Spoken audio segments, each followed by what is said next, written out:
Okay, we are live. Let me just check to make sure that the live stream is up. Okay. We are good. Sergeant, will you begin recording? PC recording has started. Start recording, rolling. Backup is rolling. Good morning and welcome to today's New York City Council remote hearing on the Committee on Women and Gender Equity, jointly with the Committee on General Welfare. At this time, will all panelists please turn on your videos? Thank you. To minimize disruption, please place all electronic to vibrate or silent mode. If you wish to submit testimony, you may do so at testimony@council.nyc.gov. I repeat, council@testimony.nyc.gov. Share dears, we are ready to begin.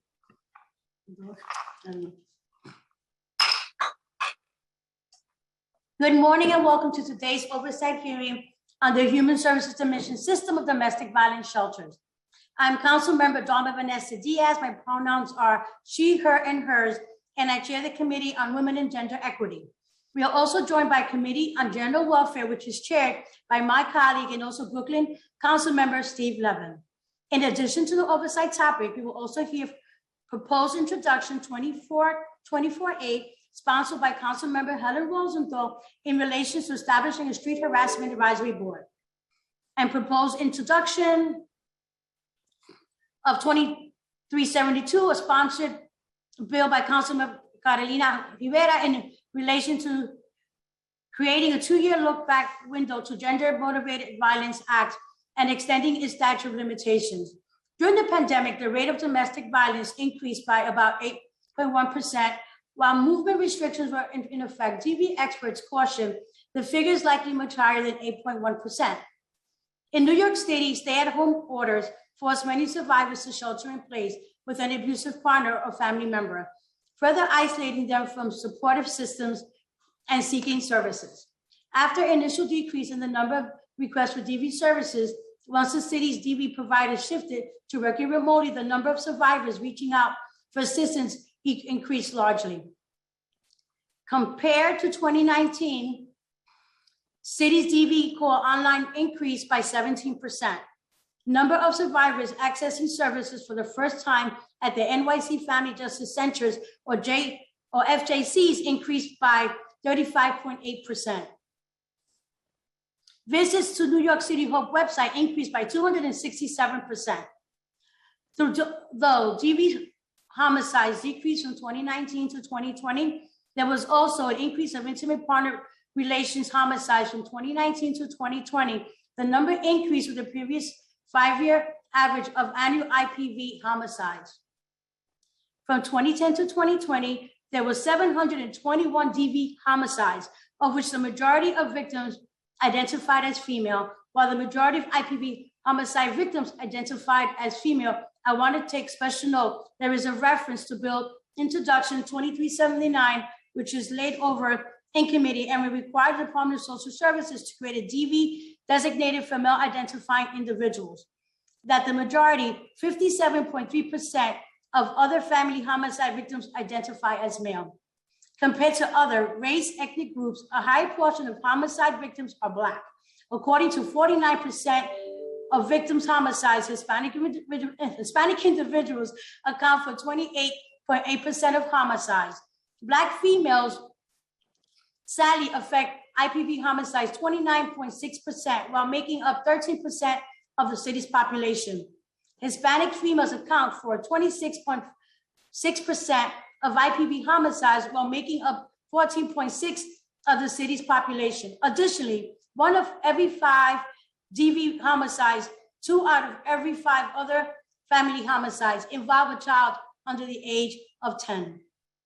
The committee last met on a hearing city's DV shelters in September of 2019. At that hearing, committees heard survivor testimony about the importance of supports, including for children at DV shelters and difficult staying in therapy and finding permanent housing upon leaving DV shelter. At the same time of the hearing, HRA testified that had single units for transgender and gender non-conforming, non-binary individuals, but were unable to commit whether the needs of the LGBTQI plus community, as outlined in 2015 plan, had come to fruition. At this hearing, I'm interested in hearing about how the city is handling the needs of DV survivors. Being one, I'm also interested in knowing the assistance is needed greatly. This includes access to shelter and appropriate services, to programming and counseling to help survivors and their families get back on their feet, as well as assistance in search for permanent housing. Before we turn to our testimony, I'd like to also acknowledge that this is Transgender Awareness Week and tomorrow's Transgender Day of Remembrance, a day to honor the memory of the transgender people whose lives have been lost in acts of anti-gender violence. At the time of writing these remarks, at least 375 transgender people were murdered. This is horrible, incredible, making 2021 the deadliest year of the violence against gender diverse people in records since records began. However, we know that hate crimes are underreported and the actual number is likely to be much higher. Most of the victims were Black and migrant trans women of color and sex workers. In the light of this hearing, 1 in 4 were killed in their home. Ay Dios mío. This is unacceptable. Your home is supposed to be your haven. Every single person deserves to be treated with dignity, and our world is more beautiful with transgender lives, with transgender individuals in our lives. And they deserve to thrive, not just survive. So today, I'm looking forward to hearing how the city is working to best serve trans and gender non-conforming, non-binary New Yorkers who are experiencing DV. Again, DV, domestic violence, and gender-based violence. Now, I'd like to thank Terry Cox, my Communications Legislative Director, the Sergeant of Arms, who are working very hard to run this hearing, and committee staff for their work in preparing these hearings, including Chloe Rivera, the committee senior analyst, and Aisha Wright, the finance unit head. I am now turning it over to my colleague, Chair Levin.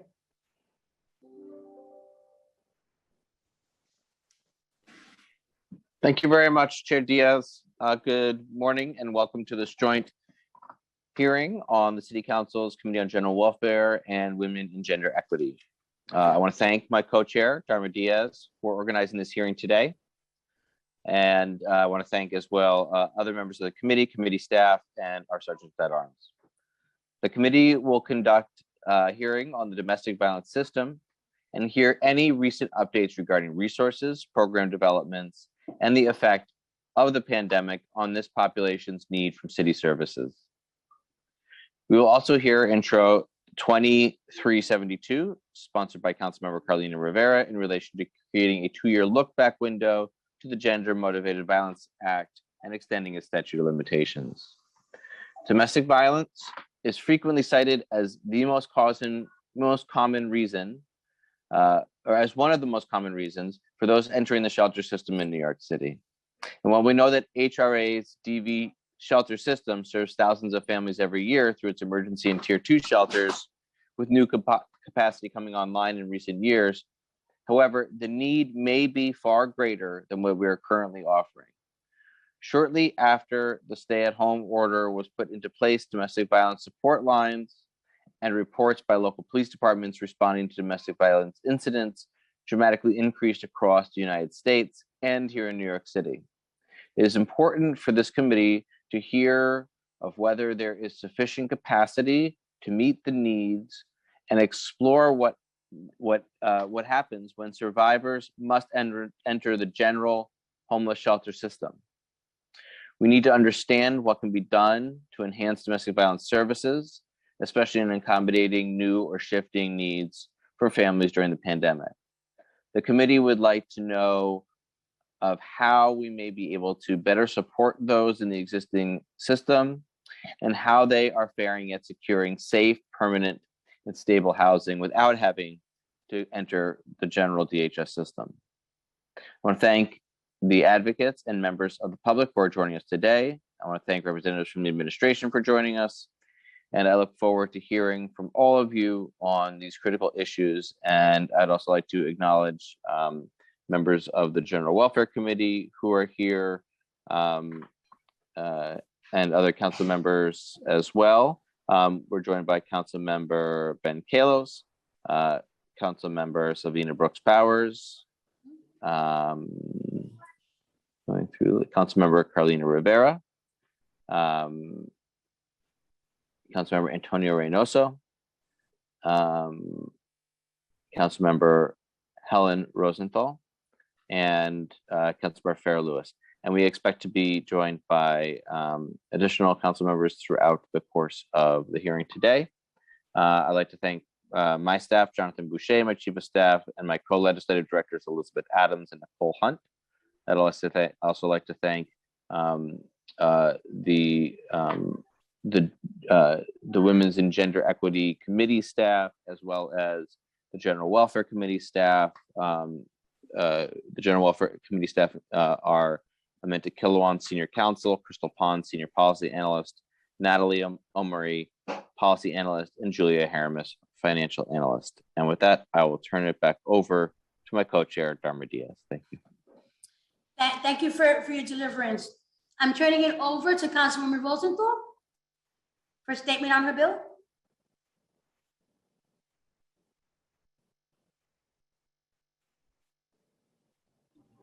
Thank you very much, Councilmember Diaz. Good morning. I'm Councilmember Helen Rosenthal, and my pronouns are she, her. I want to begin by thanking Chairs Diaz and Levin for holding this joint hearing and including my bill, Intro 2424, which will mandate the creation of a street harassment advisory board. Street harassment is an ongoing, widespread, and highly destructive aspect of life in New York City. Catcalling, verbal intimidation, the threat of physical violence, you name it. Street harassment can be based on perceived race or ethnicity, sexual or gender expression, disability, and more. And until now, local government has been reluctant to tackle this issue. My bill, Intro 2424, will mandate the creation of an advisory board, which will begin to examine the question of street harassment and how government can and should respond. The board will collaborate with the Commission on Gender Equity to design and conduct a public survey regarding street harassment in New York City.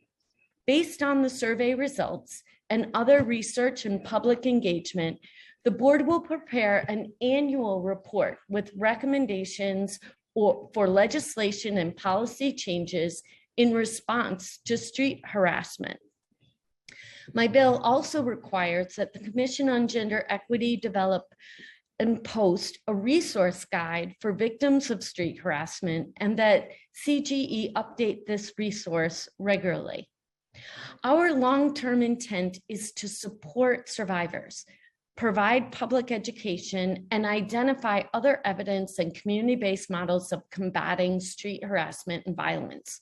We're interested in alternatives to the traditional tools of more policing, civil penalties, and interactions with the criminal justice system. We have been fortunate to work with and hear from many dedicated advocates, organizations, and peers like Public Advocate Williams. I want to emphasize that this is not the final draft of the legislation. It's a first draft. We're already planning changes related to representation on the advisory board, along with more focus on anti-criminalization. That is why it's so critical we hear from the public today, especially those organizations that understand both the frightening reality of street harassment and the dangers of over-policing. I welcome your feedback. We encourage anyone unable to submit testimony or appear today to please send written testimony to testimony@council.nyc.gov and to my office, hrosenthal@council.nyc.gov. Thank you so much for giving me an opportunity to speak this morning, and I'll pass it back to you, Chair Diaz. Thank you, my fellow Rosenthal. I say thank you for what you continue to do and moving bills forward that makes sense. And I look forward to hearing community feedback on this bill And I'm glad that you did share with us that it was still developing within this conversation. I'd like to now turn it over to Councilwoman Rivera for introduction and conversation on her bill. Thank you so much for the opportunity today. Good morning, everyone.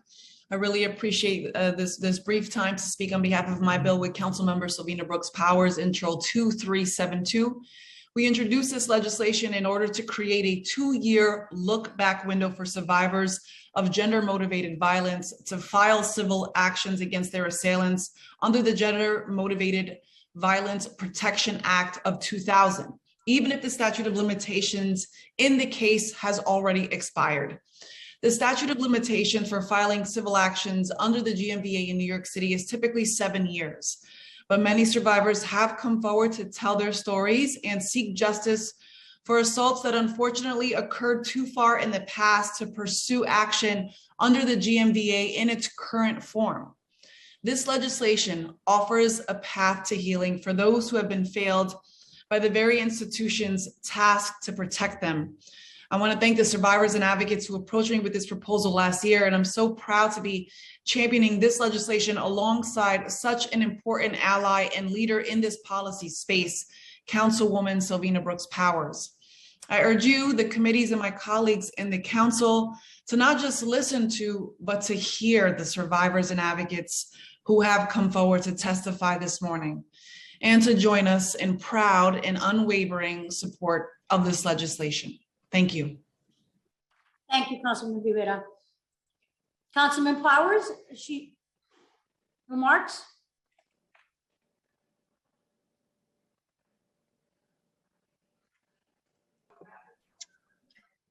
Good morning, everyone. It is good to be here, to be a part of today's hearing. Thank you to both chairs Diaz and Levin for the opportunity to speak in favor of Intro 2372, which I have introduced with Councilmember Rivera. Our bill will create a 2-year look-back window for Gender Motivated Violence Act so that cases where the statute of limitations has expired can be reopened. Victims of gender-based violence face enormous pressure to stay silent in the wake of their abuse. They are trivialized and dismissed. They risk professional setbacks or even further threats of violence for speaking out against their abusers. Without support from others, they can feel totally alone. While it is heartbreaking, it is not at all surprising that many survivors stay silent.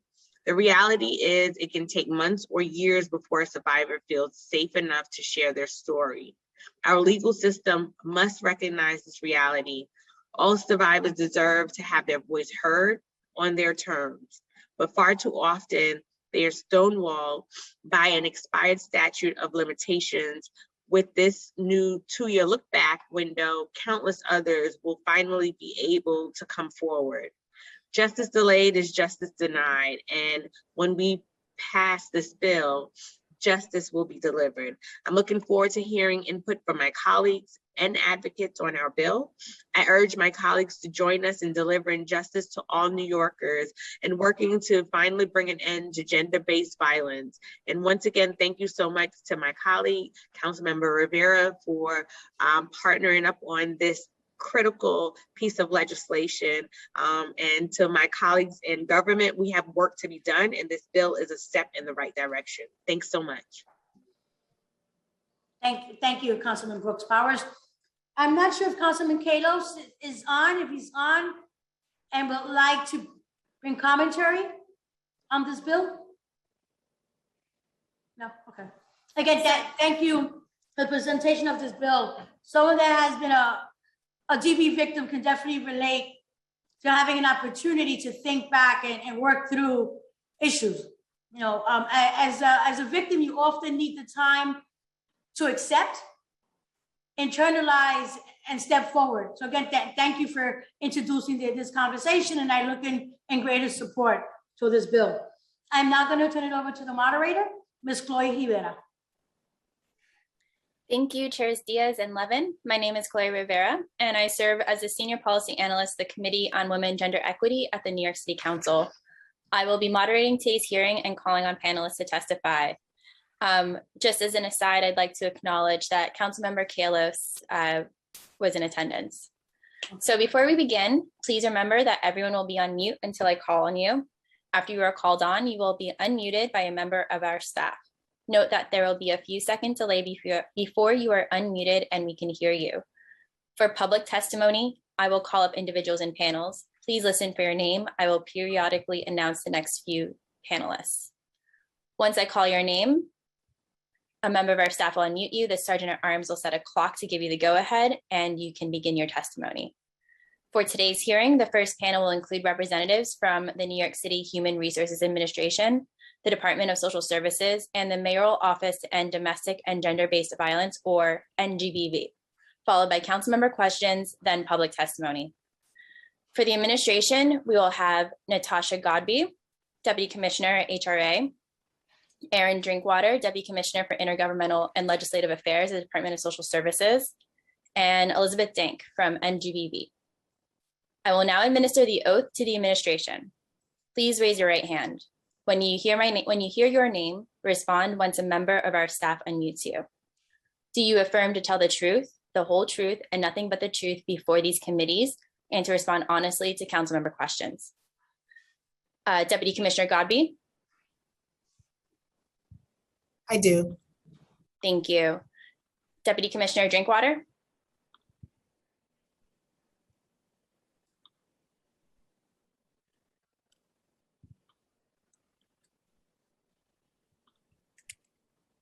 Is Deputy Commissioner Drinkwater logged in today? She's here. I do. Thank you. And Deputy Commissioner Dank?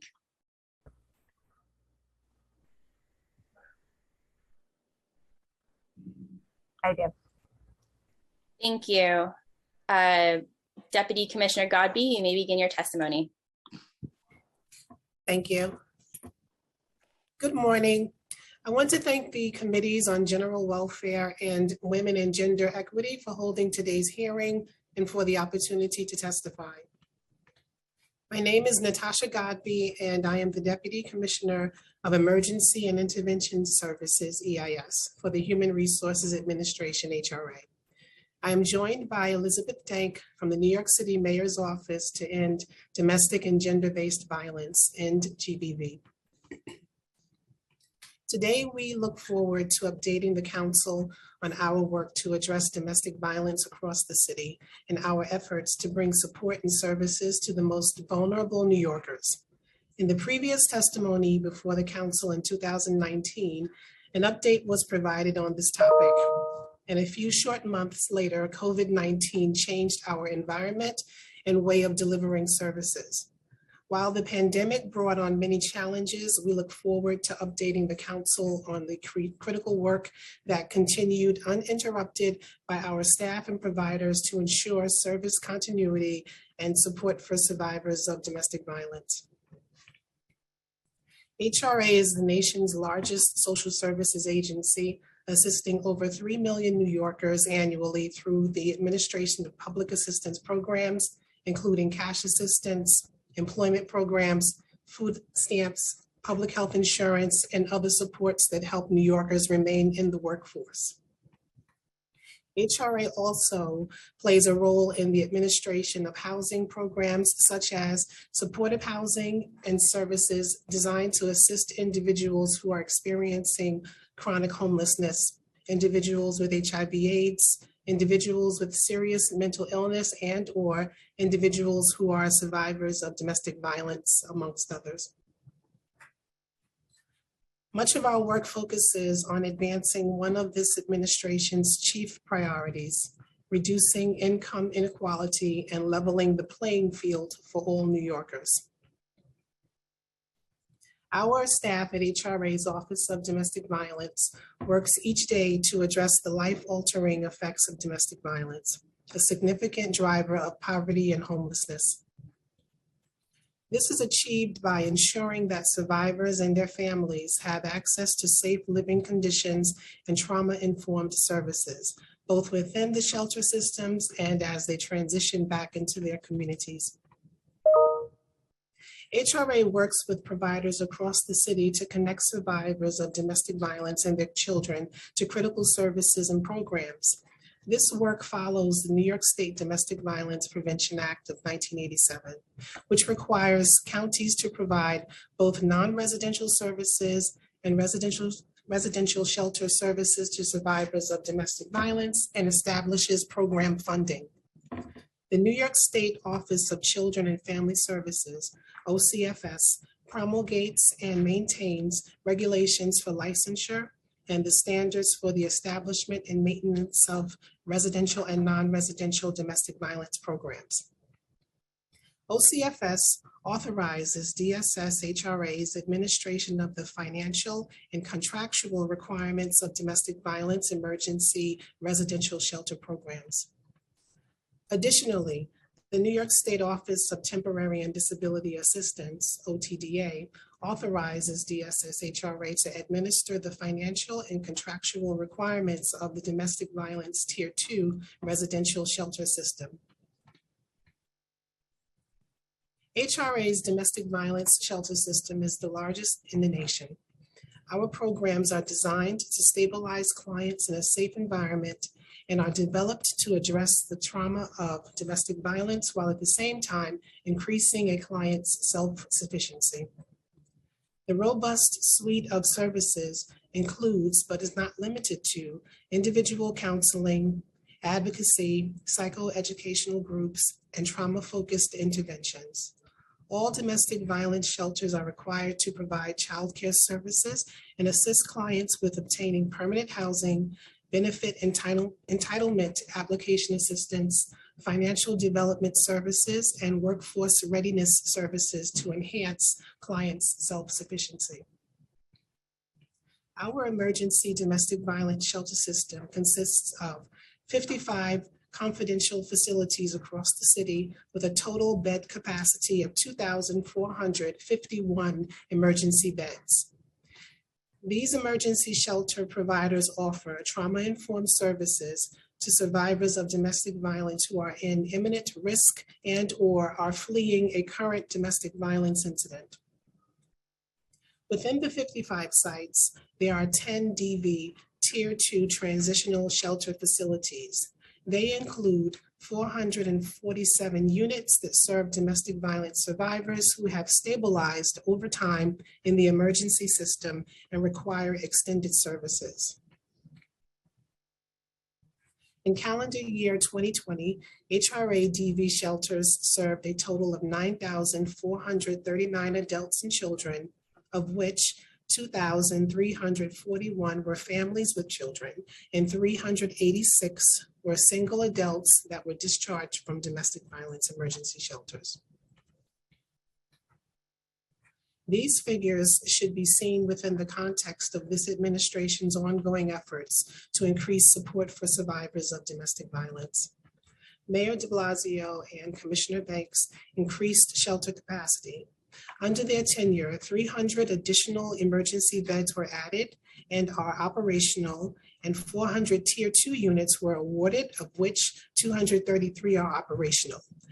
62 Tier 2 units are scheduled to open at the end of this calendar year, and 105 Tier 2 units are scheduled to open in fiscal year 23. The last group of Tier 2 units were originally scheduled to open in calendar year 2021. However, they are delayed because of construction and operational related delays due to the COVID-19 pandemic. Since 2015, emergency shelters have served approximately 25,000 individuals per year. During that same timeline, Tier 2 shelters have served between 7,000 and 10,000 individuals per year. Looking at occupancy, since 2015, emergency shelter occupancy increased by over 160% and by over 300% for Tier 2 shelters. There are various entry points into the HRA domestic violence residential shelter system. First, through the New York City Domestic Violence Hotline managed by Safe Horizon. where domestic violence survivors can connect with advocates to receive services, counseling, and information about available resources to maintain their and their families' safety. HRA NOVA, or No Violence Again, operates out of DHS intake centers where trained social workers conduct intake for domestic violence shelter placement, offer crisis counseling, and referrals for services. Lastly, community-based referrals are other shelter entry points for survivors. OCFS regulations permit 1/3 of shelter populations to be referred from the community, such as local police stations and neighborhood hospitals. Enhanced domestic violence services. Now I would like to take an opportunity to shift and provide an update on our programs serving survivors of domestic violence. Our emergency shelter services are available and designed to assist domestic violence survivors who are facing imminent dangers to their safety and in need of safe temporary housing in accordance with state law. Our programs aim to help our clients manage the trauma of domestic violence and enhance their self-sufficiency. Specific services include one-on-one counseling, client advocacy, psychoeducational and trauma-informed interventions to address a client's individual domestic violence experience. Moreover, our shelter programs include housing and benefit assistance, financial development services, economic empowerment programs, mental health and substance use counseling, and may include childcare services provided on-site or via partnerships.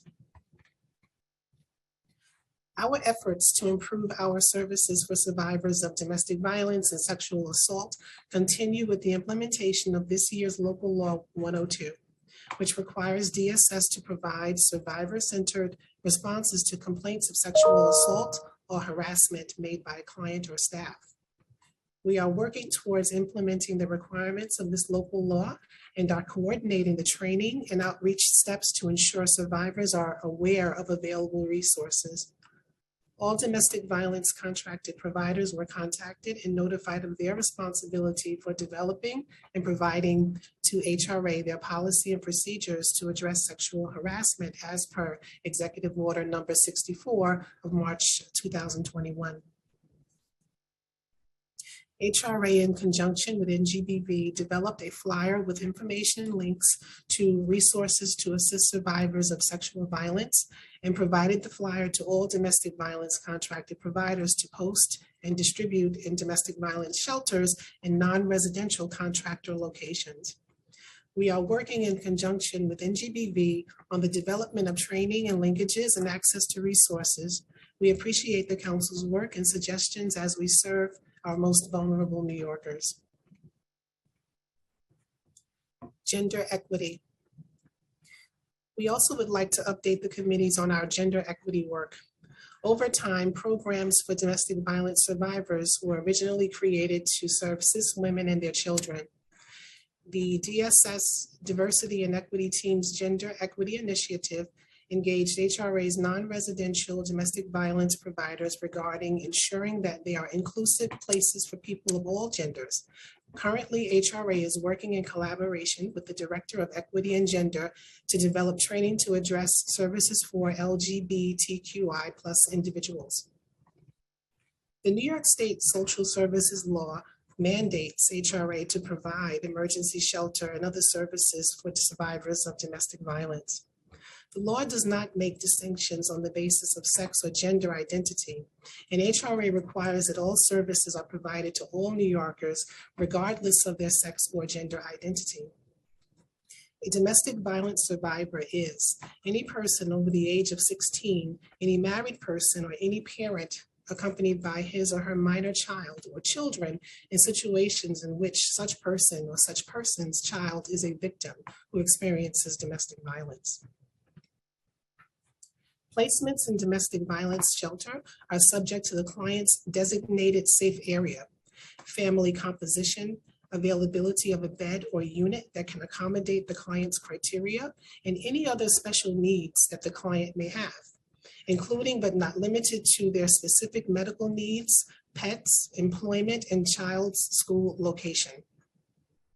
In calendar year 2020, The population of clients served that were over the age of 18, including single and heads of household, comprised of 143 clients who reported they identified as male and 2,925 who reported they identified as female. To date, in calendar year 2021, 116 clients reported they identified as male and 2,744 reported they identified as female. Rental assistance access.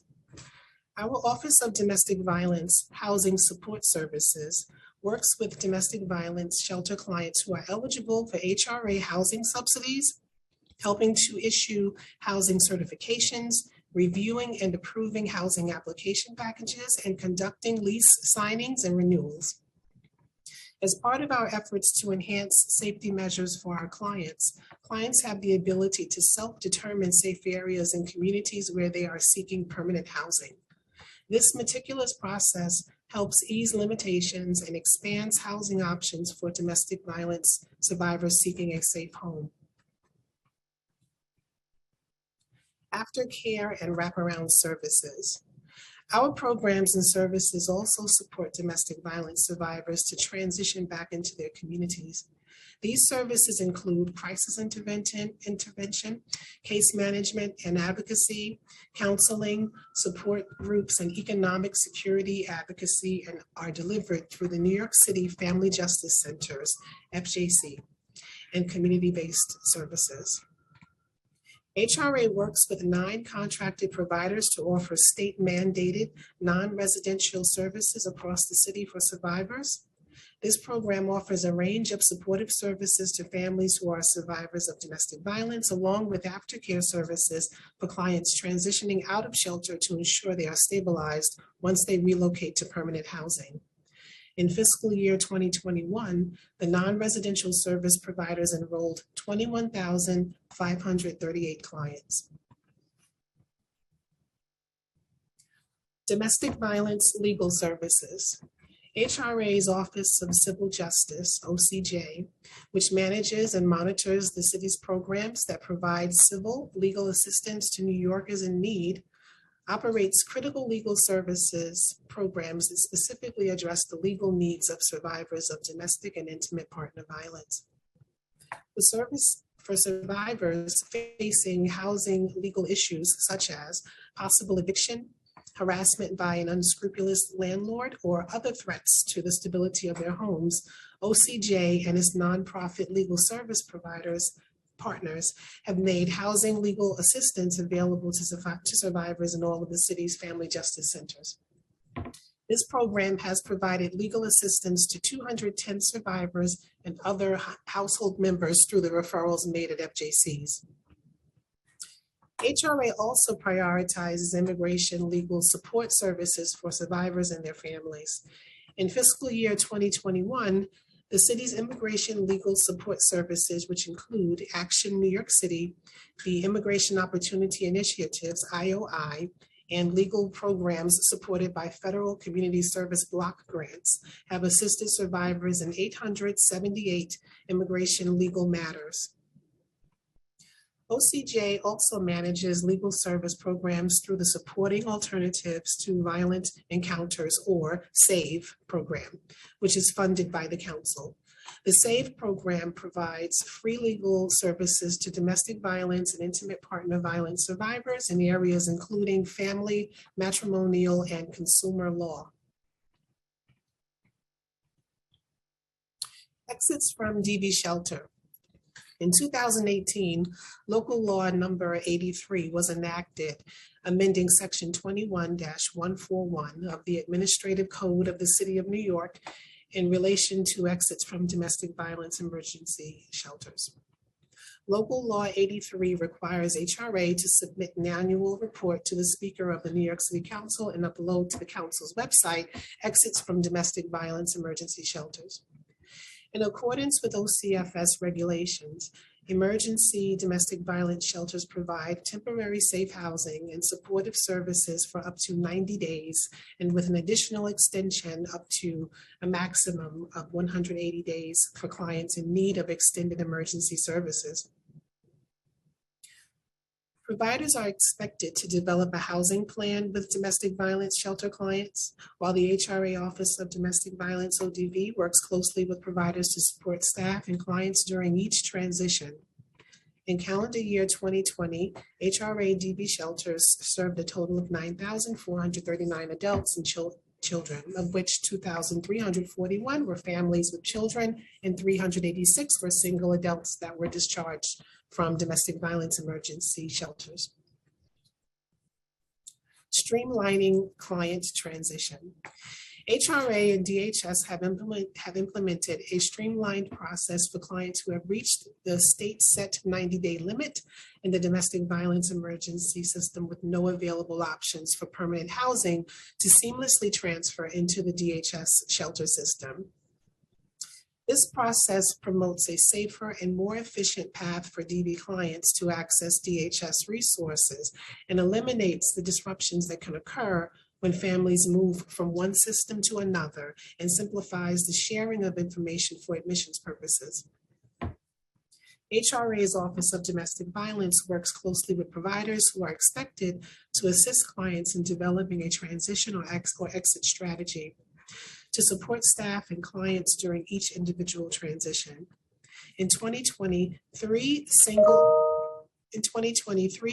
adults and 446 families timing out of DV shelters under the state rule transitioned over to DHS shelters. Human trafficking liaison. As part of the responsibilities under the New York State Anti-Trafficking Statute, HRA is mandated to establish a human trafficking victim liaison. HRA's HTV liaison is responsible for monitoring the application process of all state-confirmed human trafficking victims, including minor victims who have been referred to HRA by OTDA contracted providers to apply for cash assistance, Medicaid, and SNAP benefits. New York State assigns a contracted social service provider to assist the client with such services. HRA has seen an increase in the number of referrals. In 2020, 18 referrals were received, and of that number, 13 applied for and received benefits. In 2021, to date, HRA has received 60 HTV referrals, and thus far, 17 clients applied for and received benefits. Our office continues to monitor the application process for the remaining referred clients. HTVs are able to seek shelter either from DHS or the DV shelter system if they are homeless. As an example, in 2021, 7 clients had a prior history of visiting a DHS homeless intake site and were assessed by the No Violence Again program. Additionally, 4 had a prior stay in domestic violence shelter. HRA domestic violence programs and services. HRA's Office of Domestic Violence provides several programs and services to survivors of domestic violence and their children, including temporary housing, emergency shelter and supportive services, and trauma-informed programming. These programs include No Violence Again, NOVA. As mentioned earlier in the testimony, one point of entry into domestic violence shelter is through the NOVA program. No Violence Again, or NOVA, assists DV survivors seeking emergency housing from DHS. When a family member discloses that they have experienced domestic violence during the DHS intake process, or DHS staff believes that DV may be an issue for a family, the family is referred to NOVA for domestic violence safety assessment and possible placement in a HRA DV shelter. In calendar year 2020, 5,274 clients were assessed, of which 908 were determined to be eligible for placement under the state standard.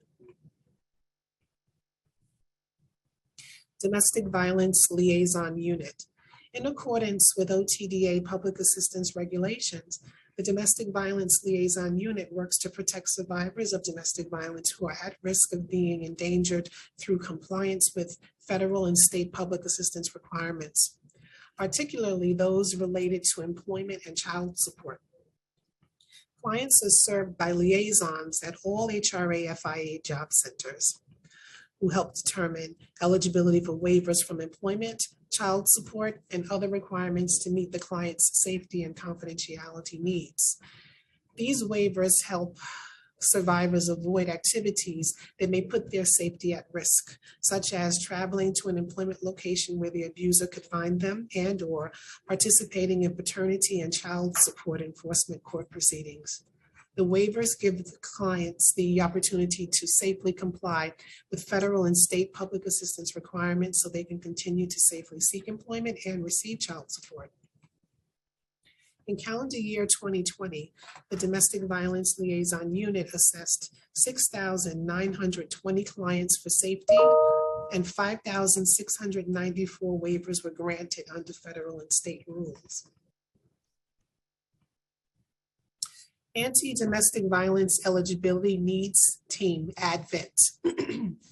The Anti-Domestic Violence Eligibility Needs Team, or ADVENT, conducts routine eligibility determinations and individualized case management for domestic violence survivors.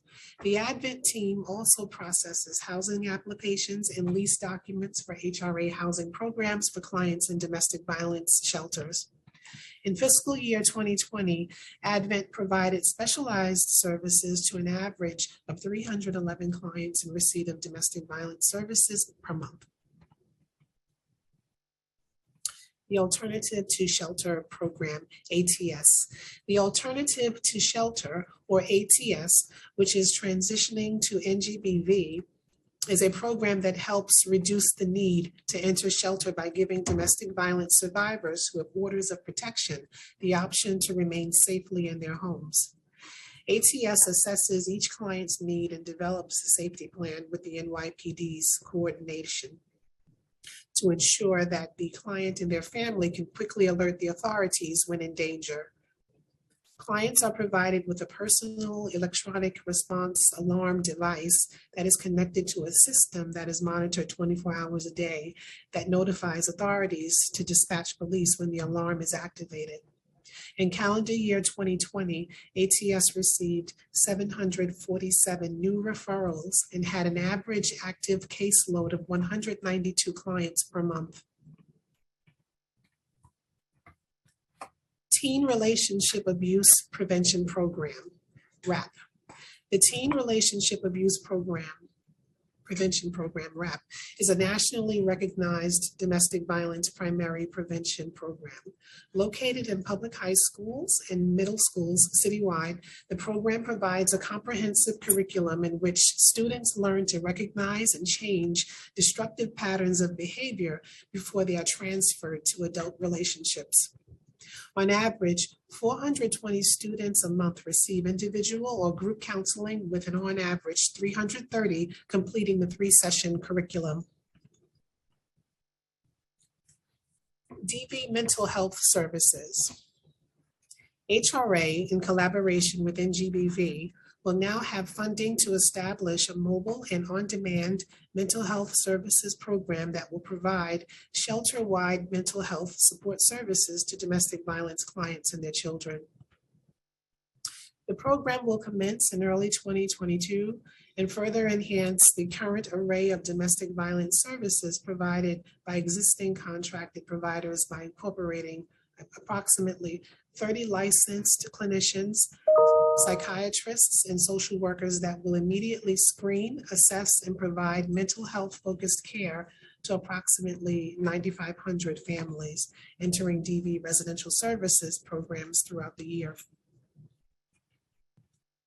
The mobile and on-demand mental health services will include a multi-tiered approach to provision of mental health services to domestic violence survivors and their families residing in DV shelter.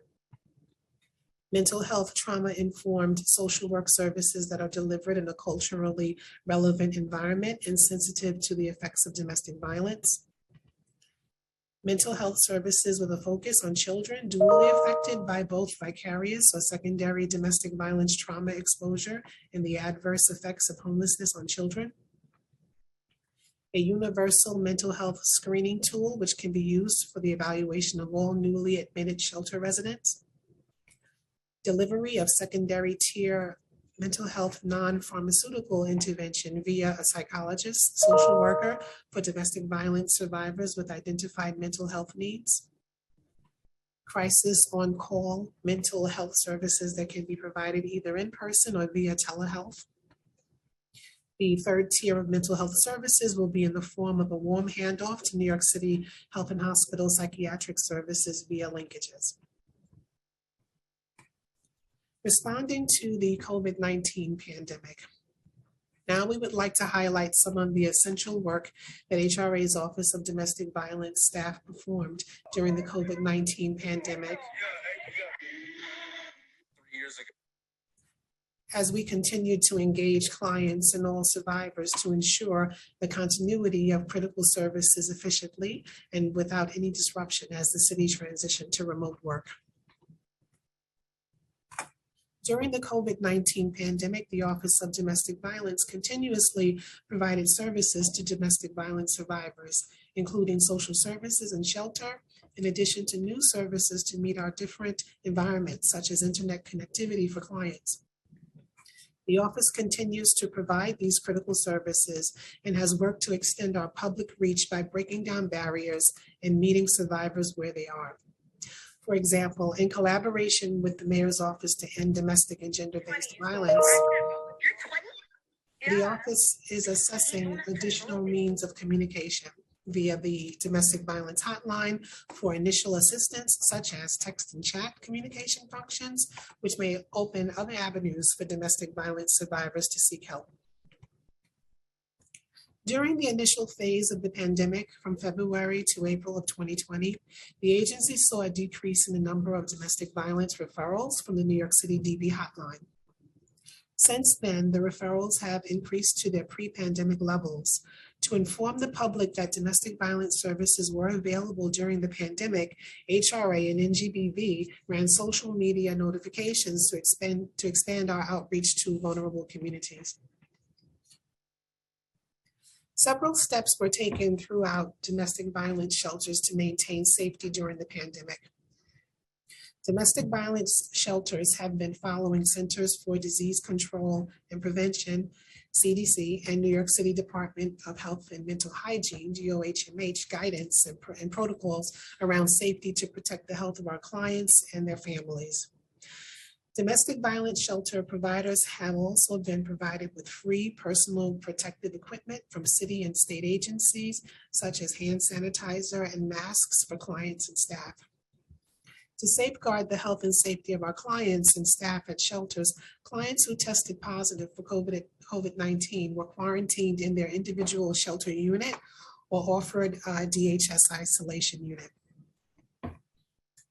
Additionally, several initiatives were taken by our agencies in the city to improve our clients' time in shelter. To improve connectivity and remote learning, the city installed Wi-Fi in domestic violence shelters throughout the city beginning in 2020.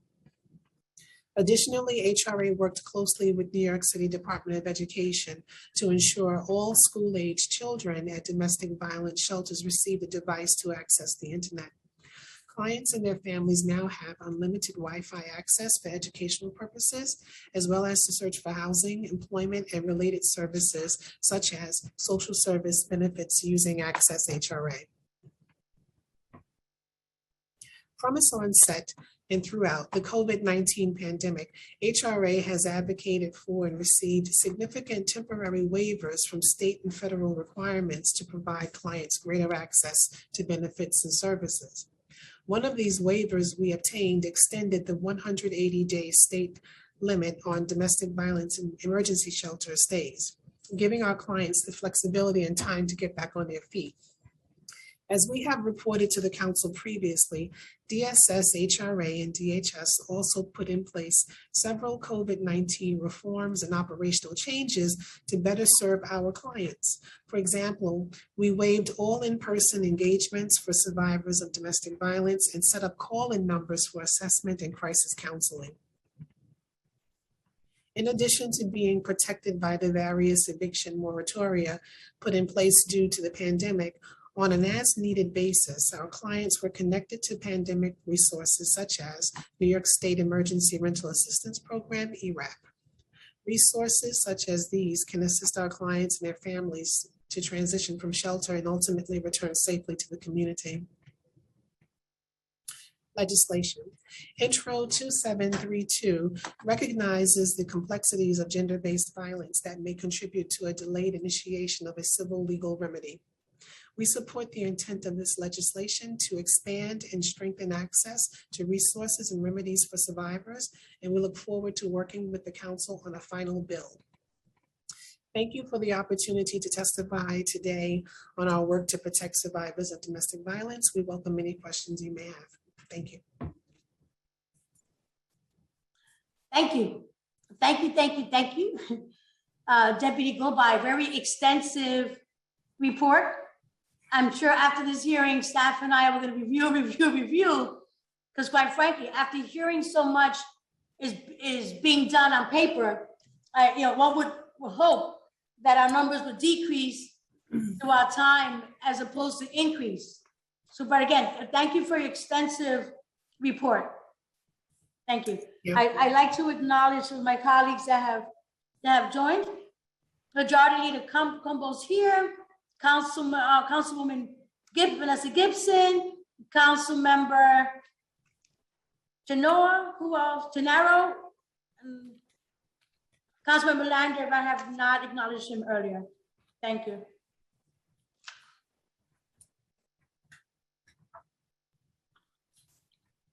Thank you, Chair Diaz.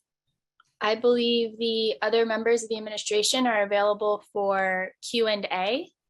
So you may begin with Chair Levin with questions.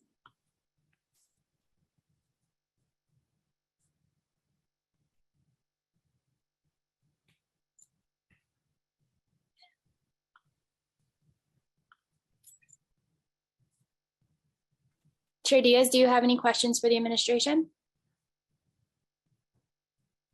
I definitely do. I just need a couple of seconds to gather.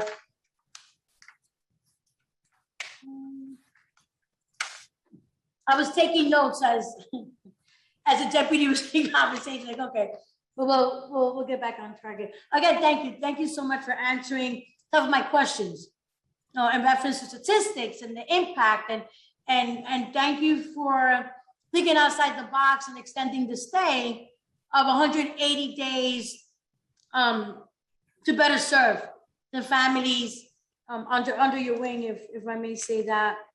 Okay.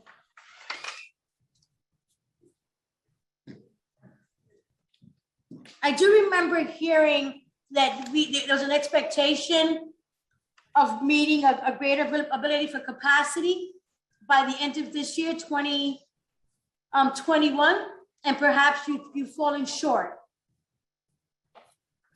Do we have a remedy for that? I guess we're working with the providers. They are working through the process of getting their licensure. So for tier 2s, the OTDA state oversight has to provide the operating certificate. So there are items that the providers would have to provide to OTDA in order to get final licensure. So the contracts and everything have been completed. Most of the walkthroughs have been done. So at this point, it's really at the state level. Okay, so in the world that we're living in today, I suspect we're not going to be able to meet the numbers by December 31st. Do we have a B plan or a C plan to be able to house individuals if needed? So that I'm actually going toward the conversation about hotels as they've been used in the recent past times to just temporarily house individuals. While I know the system is trying to get away from using hotels, are we thinking further outside and how we're going to be able to transition? Currently, we have 62 units that are coming on before the end of the year, and we also have capacity. So we're not seeing a lack of space right now for DV clients. So although we have the 105 coming on in 2022, currently we do have capacity to accommodate our families. Okay. Thank you. Thank you.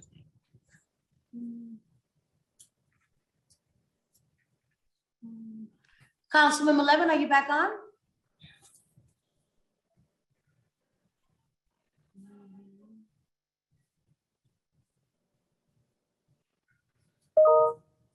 Do you see, when I worked in the shelter system, I found it somewhat troublesome with many of my clients that went from being in a DV shelter into a tier 2.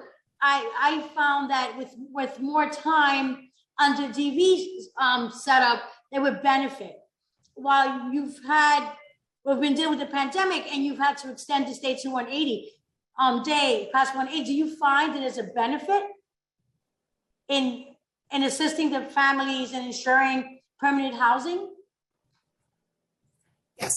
Yes, we do believe that the extended stay does offer people more opportunities to get additional services. And of course, for permanent housing, because the opportunities to find permanent housing do take time. We work closely with our clients in emergency to transition them to the available tier 2s that we have. Okay. And in reference to also clients coming in that fall under DV status, do we have a percentage of clients to say, yes, I fall under DV, NOVA, I'd rather be in a non-DV shelter setting, but still receive services? Yes, if someone is assessed, let's say, by NOVA at the DHS site and they refuse a DV placement for whatever reason, they are offered the additional non-residential services that are provided. And the Office of Domestic Violence does work with DHS closely to provide all the information about the non-res providers, as well as those services offered through the FJCs. Do we know why, or can you indicate reasons as to why a person would want one over the other? I'm sorry, I'm interested in knowing what services are provided for a family affected by DV as opposed to someone not affected by DV. What services are given to one population as opposed to the other? In the realm of domestic violence, there are social workers that deal directly with the trauma of domestic violence. They counsel them. Just because someone, let's say, decides not to go into DV placement, they may still need the services, but they just get them from a community-based provider. The other opportunity there too is that they can get the additional supports from the DHS social workers as well. But if they need the additional support for DV, that is provided through the non-res providers. Thank you.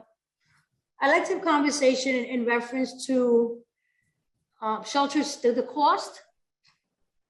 I would say maybe 8 months ago, had a conversation in reference to shelter costs, and that it's more expensive to keep a family in a DV shelter receiving services as a non-DV shelter. Is that so? I would have to defer to the finance team. I don't really understand like the difference in the cost per se, because I know the funding streams are different and the reimbursement is also different depending on the type of shelter. So I can't really speak to that, but we can follow up. Okay, thank you. Do we know what the average cost is? Maybe this is a question for W. Drinkwater to chime in on it, and it's a financial question, but I'd like to maybe have a comparison on what it costs us to shelter a family in DV as opposed to what it would cost us for a family in a non-DV situation. Erin, do you have any additional context? Yes, sorry, I was trying to make sure I was unmuted here. In the Mayor's Management report for Department of Homeless Services, we do list the per diem for our shelters for adults, for adult families and single adults. I'm just trying to pull that number up. So the cost per day for single adults in the DHS shelter system is $137.74. For families, it is $191.36. And for adult families, it is $172.99. And that's inclusive of shelter and all the associated services. And then Natasha, if you just want to speak to the state per diem for the domestic violence system. Sure. So the state per diem for DV shelter varies. They set the per diem rate every year. It could go anywhere from $140 to $203 per day. The OCFS regulations require that the per diem rate is set on an annual basis. OCFS does review budgets from the providers to determine what the appropriate rate would be for that particular shelter. The OTDA Tier 2 shelters also follow the same per diem rate, but it varies depending on the size of the shelter, the number of beds or the number of units in the OTDA context. So there's not one particular number. I don't have the average for all DV shelter. That I'd have to go back to finance on. That's okay. Thank you. I'd like to go back. You mentioned the program SAFE. My understanding is it targets youth. The teen rep. Yes. Yes. Can you remind me of the number you indicated that signed up or referrals were made? Okay. And what I'm trying to, it's to me, it's not so much as numbers, but a youth is identified being in a DV situation, boyfriend, girlfriend. My curiosity is how long do we follow that child? Right, so we're in 10th grade. We see indicators there. Is it something where the school system is supportive, the counselors are supportive in knowing that this child has had a negative experience? Do we do the follow-up? I see. Can I refer to Elizabeth Dank? Hi, Liz. Can you give us some more context if we know? Sure. Hi. Sure. So just general overview of RAP and early RAP. So the RAP program is a program run by HRA that is in high schools and some middle schools across the city. And a few years ago, we expanded the RAP program to include early RAP, which was expanding youth prevention education programming and services into middle schools across DOE schools in the city as well.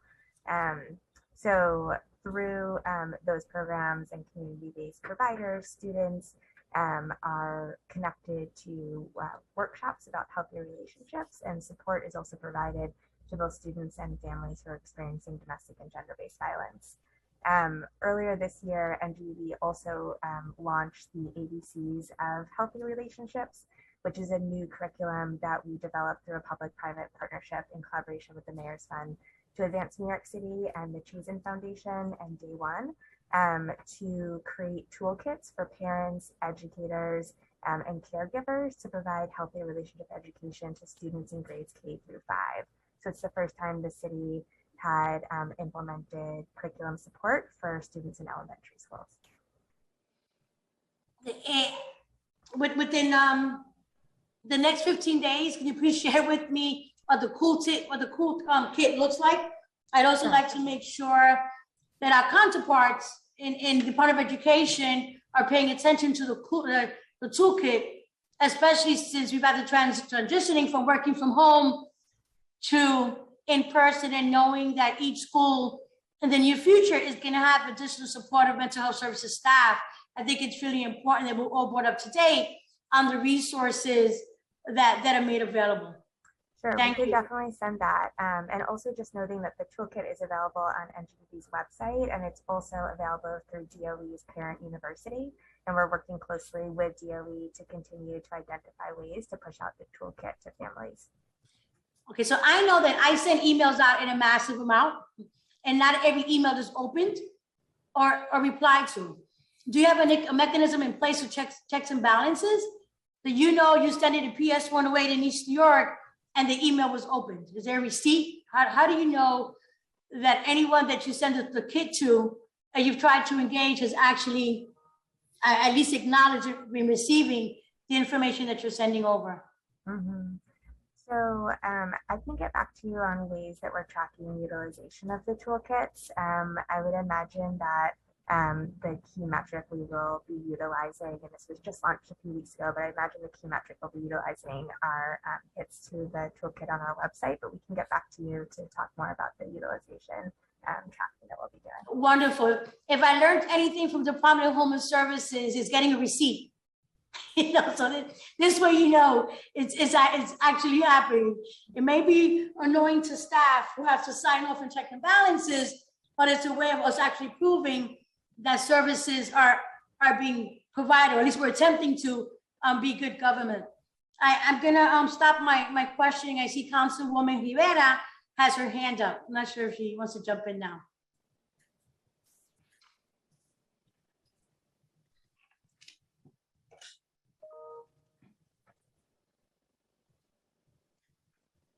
Time starts now. Thank you so much, Councilwoman Diaz, Chair Diaz. I just have a couple of quick questions for the administration.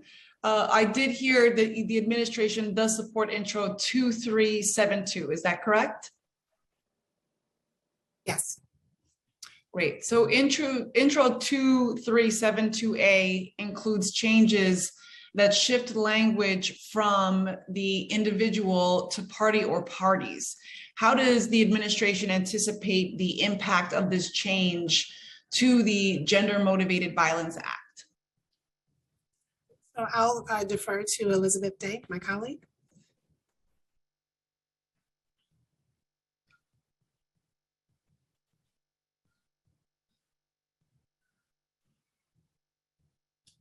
Liz? There you Sorry, go. I was just working on everything. Yeah, I'm sorry. Can you repeat the question? Sure thing. Sorry about the background noise. So in the amendment to 2372, it would include changes that shift language from the individual to party or parties. And do you anticipate the impact of this change to the GMVA? So I think we're eager to speak with you further and follow up to discuss a final version of this bill. We are definitely in support of the intent to expand resources and remedies for survivors, and look forward to discussing further with you. Okay, I appreciate that, and of course, I'm thankful for your support and assisting us to get this done before the end of the term. Especially, I think it's urgent. Does the administration have data that indicates how many New Yorkers the GMVA in its current form has impacted since its passing in 2000? I don't have access to that data. I think we'd have to, unless the HRA has anything to add, I think we'd have to follow up to see what data we have to provide around that. Okay. So does anyone on the panel have any of this data, 20 years in the making?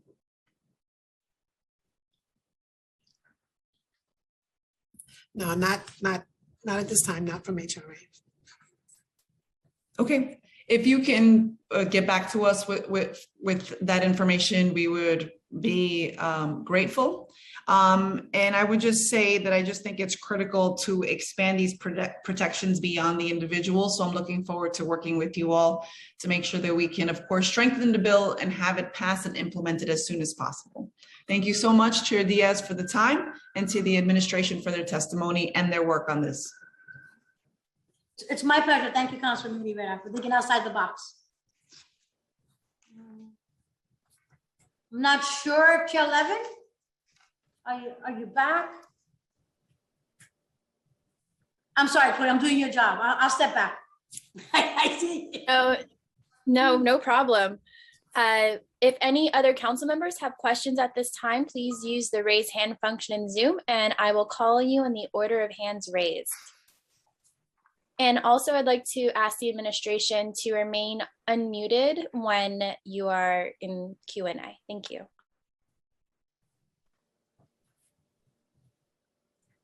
And if I might, I'd like to share that for those of us at the other end, those of you that are speaking through the mask, sometimes it comes across muffled to us. So perhaps at a lower pace, and I'm not sure what your confines are, but what I am receiving on my side via text is that it's difficult to hear, which may also make it difficult in reading in for those that are chiming in. Chloe, back to you. Just waiting on direction, waiting for any council members with questions at the moment. If you could just give me a few more moments.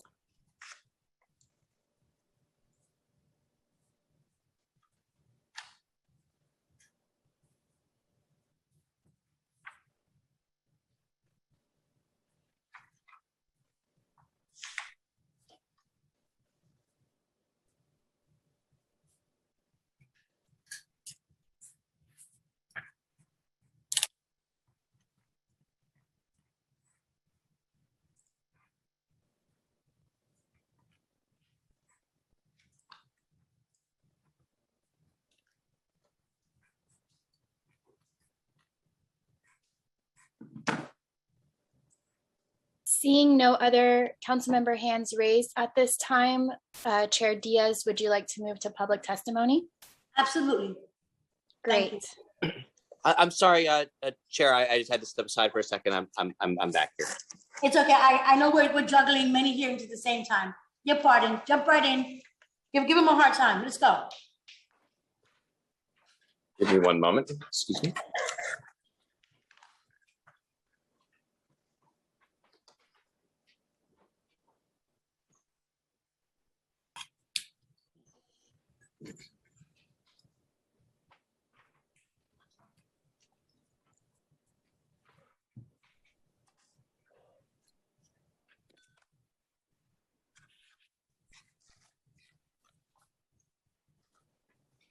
Thank you very much.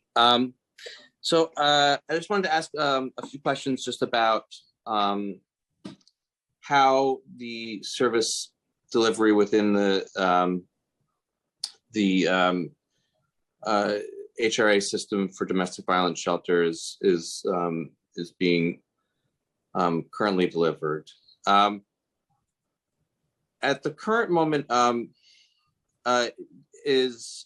there's been an increase in capacity in over the last year.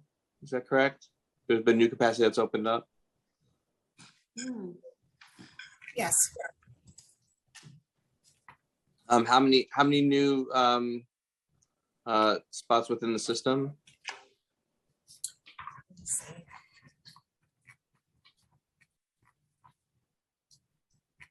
Give me one moment, please.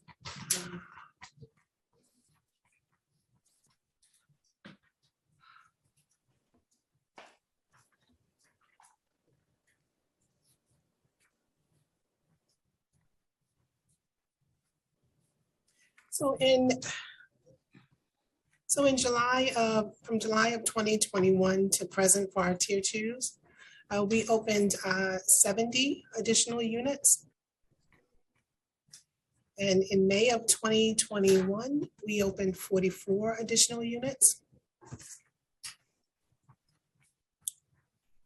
see.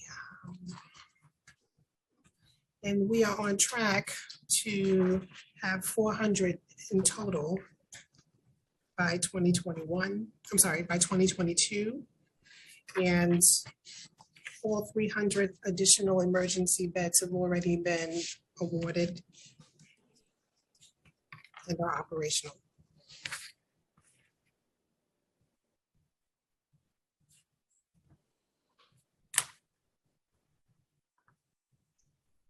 And how many, and I apologize if one of my colleagues had asked this already, how many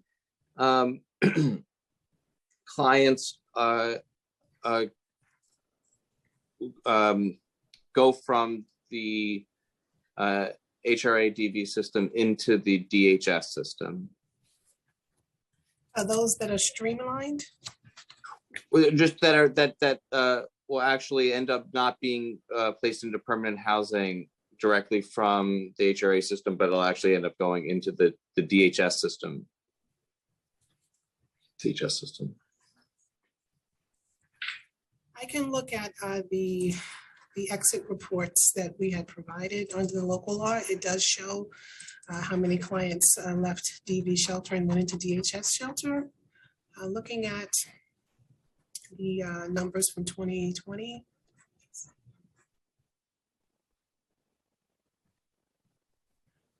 We had 449 households go from DV shelter into DHS. Out of how many exits in total? The total exits for 2020, the number of households was 2,727. So about 1 out of 5 or so exits are exiting into the DHS system.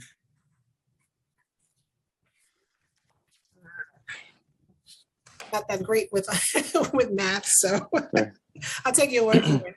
But based on our 2020 report at page 3, that's the local law report we provide to the council. It showed that 1,007 people, meaning adults and children, which is 449 households, went from DV shelter into DHS.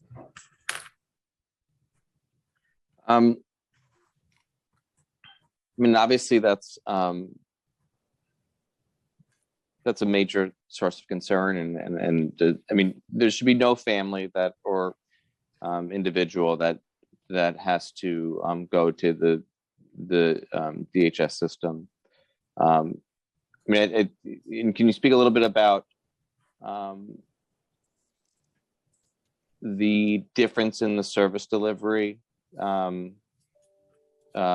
What is a family not getting at in the DHS system that they are getting within the HRA DV system? Good question. I want to hear because I think I know the answer. Well, the DV families continue to get DV support. The DHS social workers do provide, information about permanent housing, employment, childcare services. All those things are still offered in the DHS system. The only additional overlay for DV clients is that they still have access to the Office of Domestic Violence. If they're PA clients, our admin teams and ODV staff still assist them with permanent housing options as well. So far as the trauma-informed social services, the counseling, they're still getting that. They still have connections to non-residential DV support. So the clients are still supported once they leave DV shelter.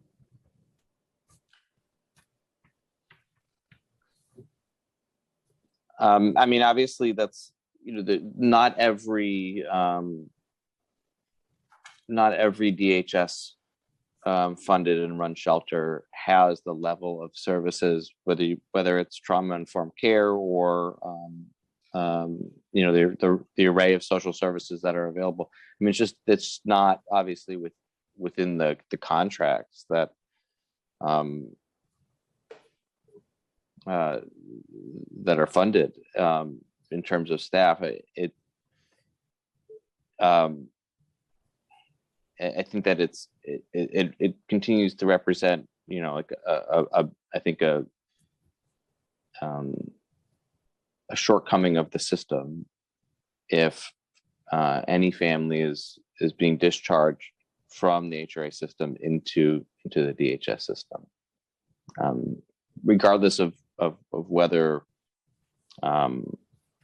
we're attempting to provide the same level of service. I don't think that it's necessarily comparable. In terms of exits with through rental assistance, what's the report show on exits from the HRA system, the HRA DV system, into permanent housing with rental assistance vouchers? Let's see. I don't have all of the numbers in front of me, but we can share the local law 83 report. It does show the number of housing subsidies that were used by DV clients. So we can recirculate that. I don't have the numbers offhand. We don't have it in front of us. We're trying to pull it up now. Natasha, I just pulled it up. Councilmember, I'm happy to update on the exits. Can you hear me? Yes, I guess. Yeah. Okay. Just give me 1 second to adjust here. Sorry about that. So you are particularly interested in Exits with a rental exits subsidy. based on got it. So we had sorry, I'm just making sure we're sending the right information.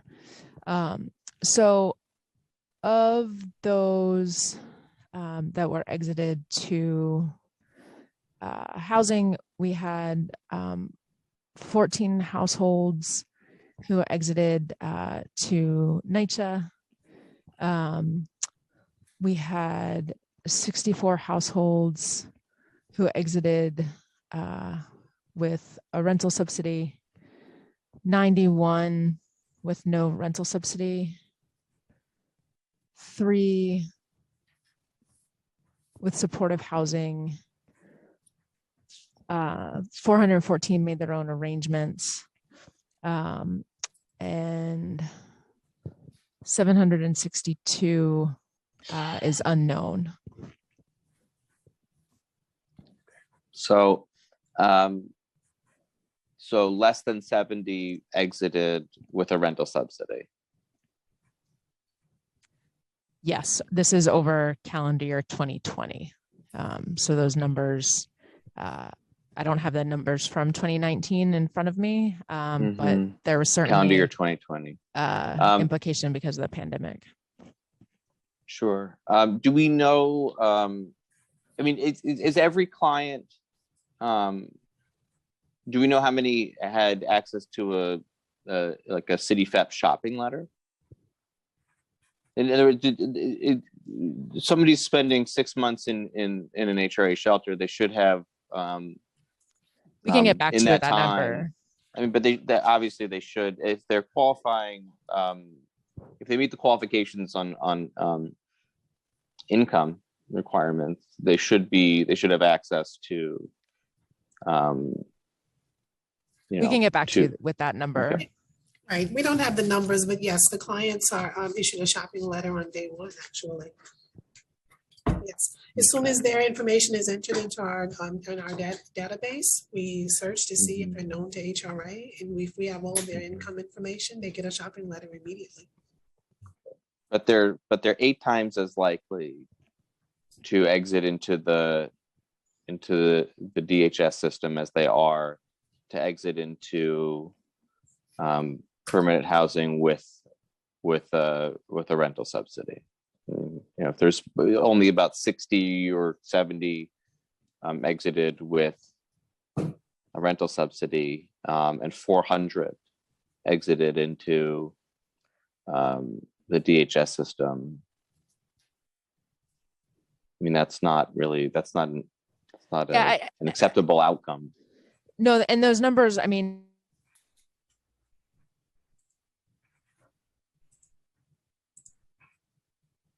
Can't hear you, Aaron. He's thinking. Oh.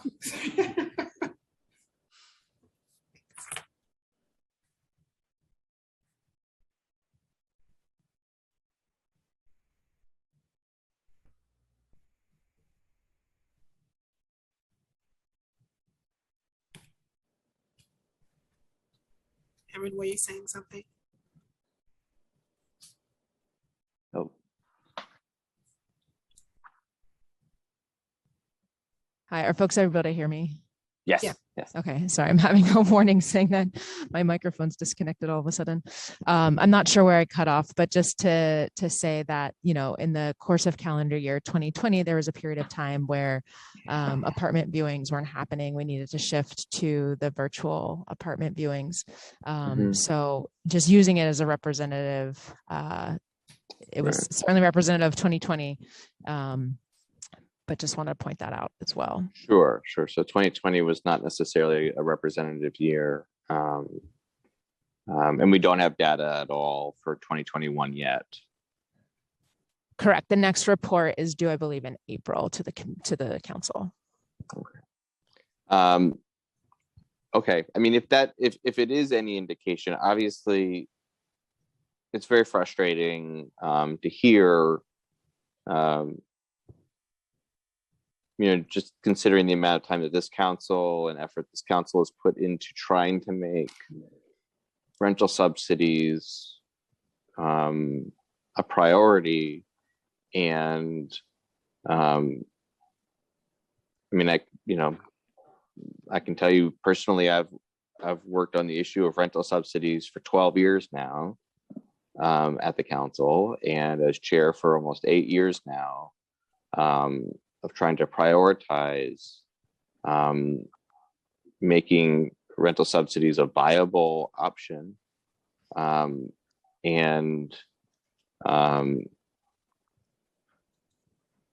you know, and to see that somebody really generally, I mean, at least in the calendar year of 2020,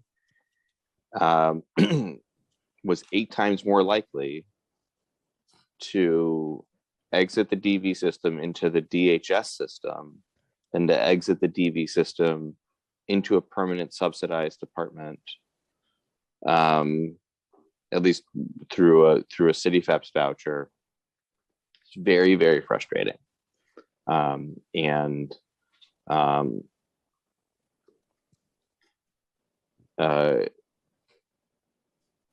Just indicates to me that there's, you know, I'm leaving this job in a month, and demonstrates to me that it's, you know, there's been you know, a real failure on my part, that, you know, after 8 years there's still this lack of stability for people who are going through this period in their lives, and in these trials in their lives. And I mean, obviously, you know, it's not easy. We don't have apartments lined up for people the second that they walk in the door, but it's not an acceptable outcome if that is an acceptable situation, if that disparity is that great. And I hope that you know, that will change with the increase in the voucher amounts, and maybe make them more functional. But you know, that's an indication, because when when a family goes into the DHS system, I mean, it is, you know, the average length of stay within the DHS system is, for a family, it's like, you know, it's over 400 and some odd days, or 500 days. And I don't know how.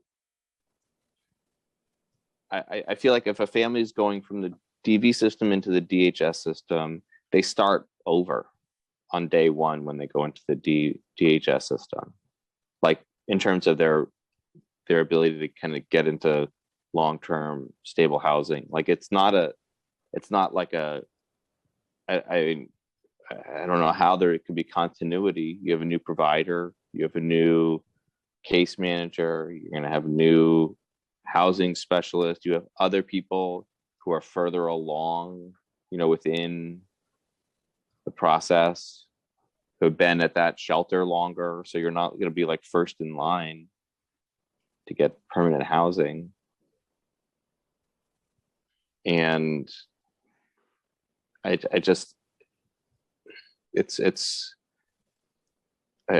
think that we have to do better as a city.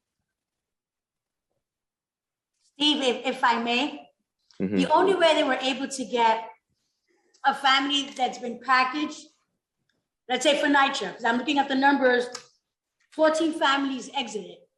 Typically, when a family exits a DV shelter, you would think that their application is still alive, is active.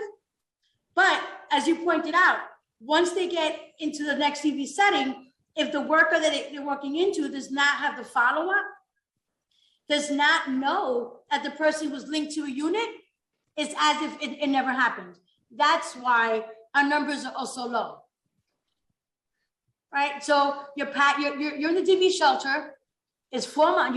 You went into DV, you qualified for a NYCHA unit because if I'm correct, you have to have 2 arrests in order to qualify to go into New York City Housing Authority pool. So you in the 4 months, you have your 2 reports, you have the arrest. Now you go into a shelter provider that does not have staff that's aware of how to find out if you've been linked. And that's how I see often our families fall through the cracks. Where A is not communicating with B accurately, and that's a problem. As Chair Levin stated, 8 years, and he's not seeing a significant increase in numbers, that's disheartening.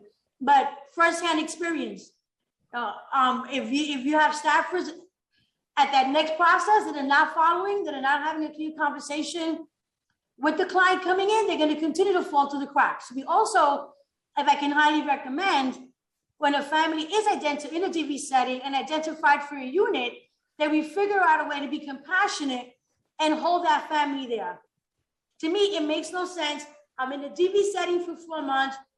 I'm in a tier 2 now, and I'm advocating and trying to figure out that new system to then continue to advocate and fight to get into a NYCHA unit or a set aside. It doesn't make any sense, right? What will likely happen is the family becomes frustrated. That work that was done for 4 months of DV shelter falls out the window. The person returns back to a harmful, dysfunctional environment, and years later, they may come back into the system. That's where I see that our disconnect is. The continuance of service is not as effective as it should be. Steve. Thank you very much. Oh, go ahead, Commissioner. Sorry.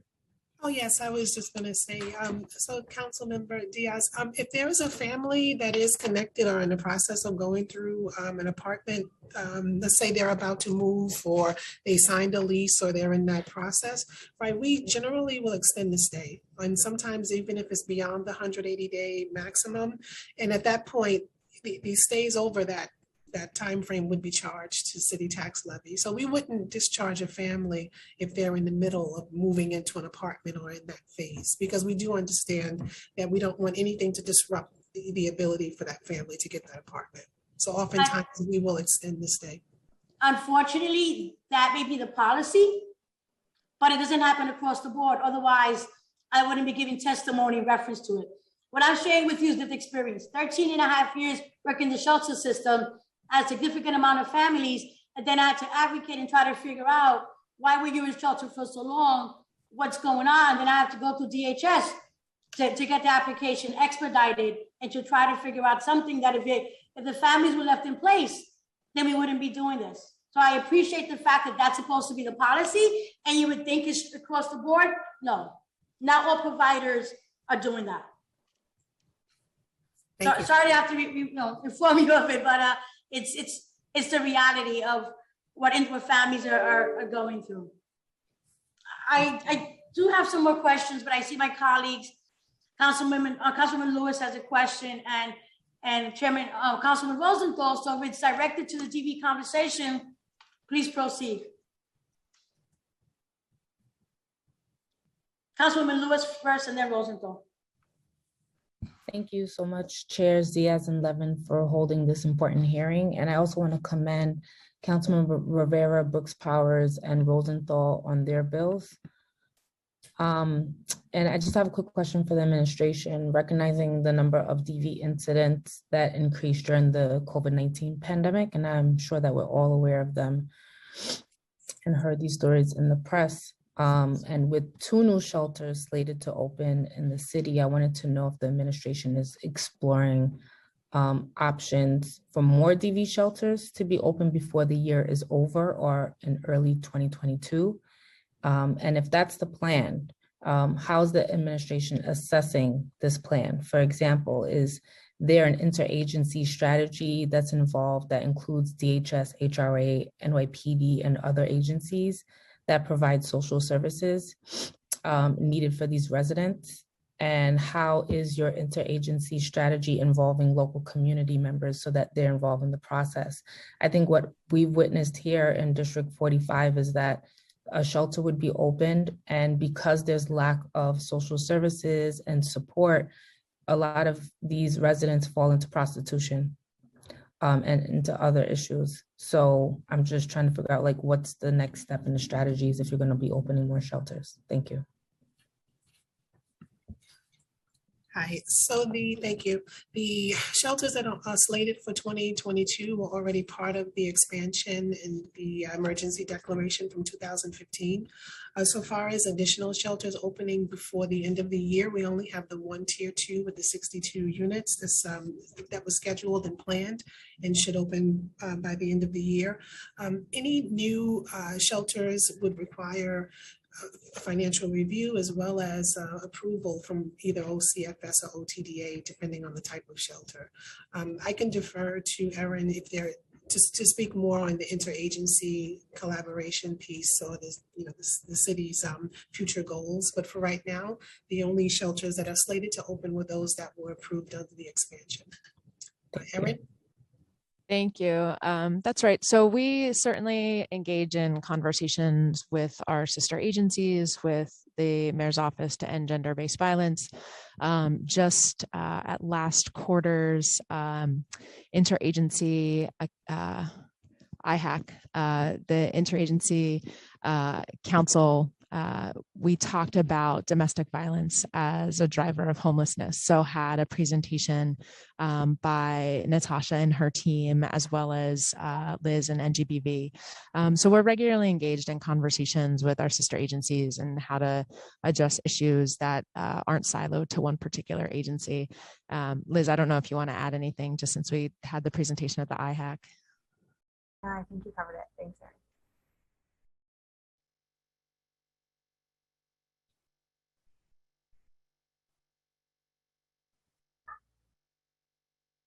Is there somebody that was gonna speak or answer that? Yeah, I'm not sure. With the mask is difficult. Sorry, were you able, can you hear me? Yes. Yeah. Okay, sorry. I was saying actually just that Erin had covered it, so I didn't have anything additional to add. Okay, so I want to thank all of you for your response. Very broad, not succinct at all, where we could fully understand the strategy and the process that's utilized. And I've experienced myself that the communications is very lackluster from your agencies and our communities when you're opening shelters, whether it be a domestic violence, a family shelter, a women's shelter. The communication is very lackluster, and it's left to us to have the conversation with the community. And if you guys can create a better strategy for what this looks like and how we can be more supportive of these residents, that would be really helpful. And if you need recommendations from us on how to do that, since we have the buy-in and relationships with the community, I beg of you, I'm using the word beg, please use us as a resource so that we can do a better job in communicating with residents within these particular institutions, but most importantly with the community. Thank you all for your time. Thank you, Councilmember. I really appreciate that feedback. It's very helpful. On community notification as it relates to our domestic violence shelters, due to the confidential nature of these locations, we are not at liberty to disclose the locations, nor do community engagement on those locations. That stands in contrast to the Department of Homeless Services shelters, where we do notifications and work to participate in building community relationships through our community advisory boards and so forth. But due to the confidential nature of our domestic violence shelters, that same approach is not able to be taken due to the safety and security of the clients being served at the shelter. So I appreciate the feedback and happy to follow up on any specifics.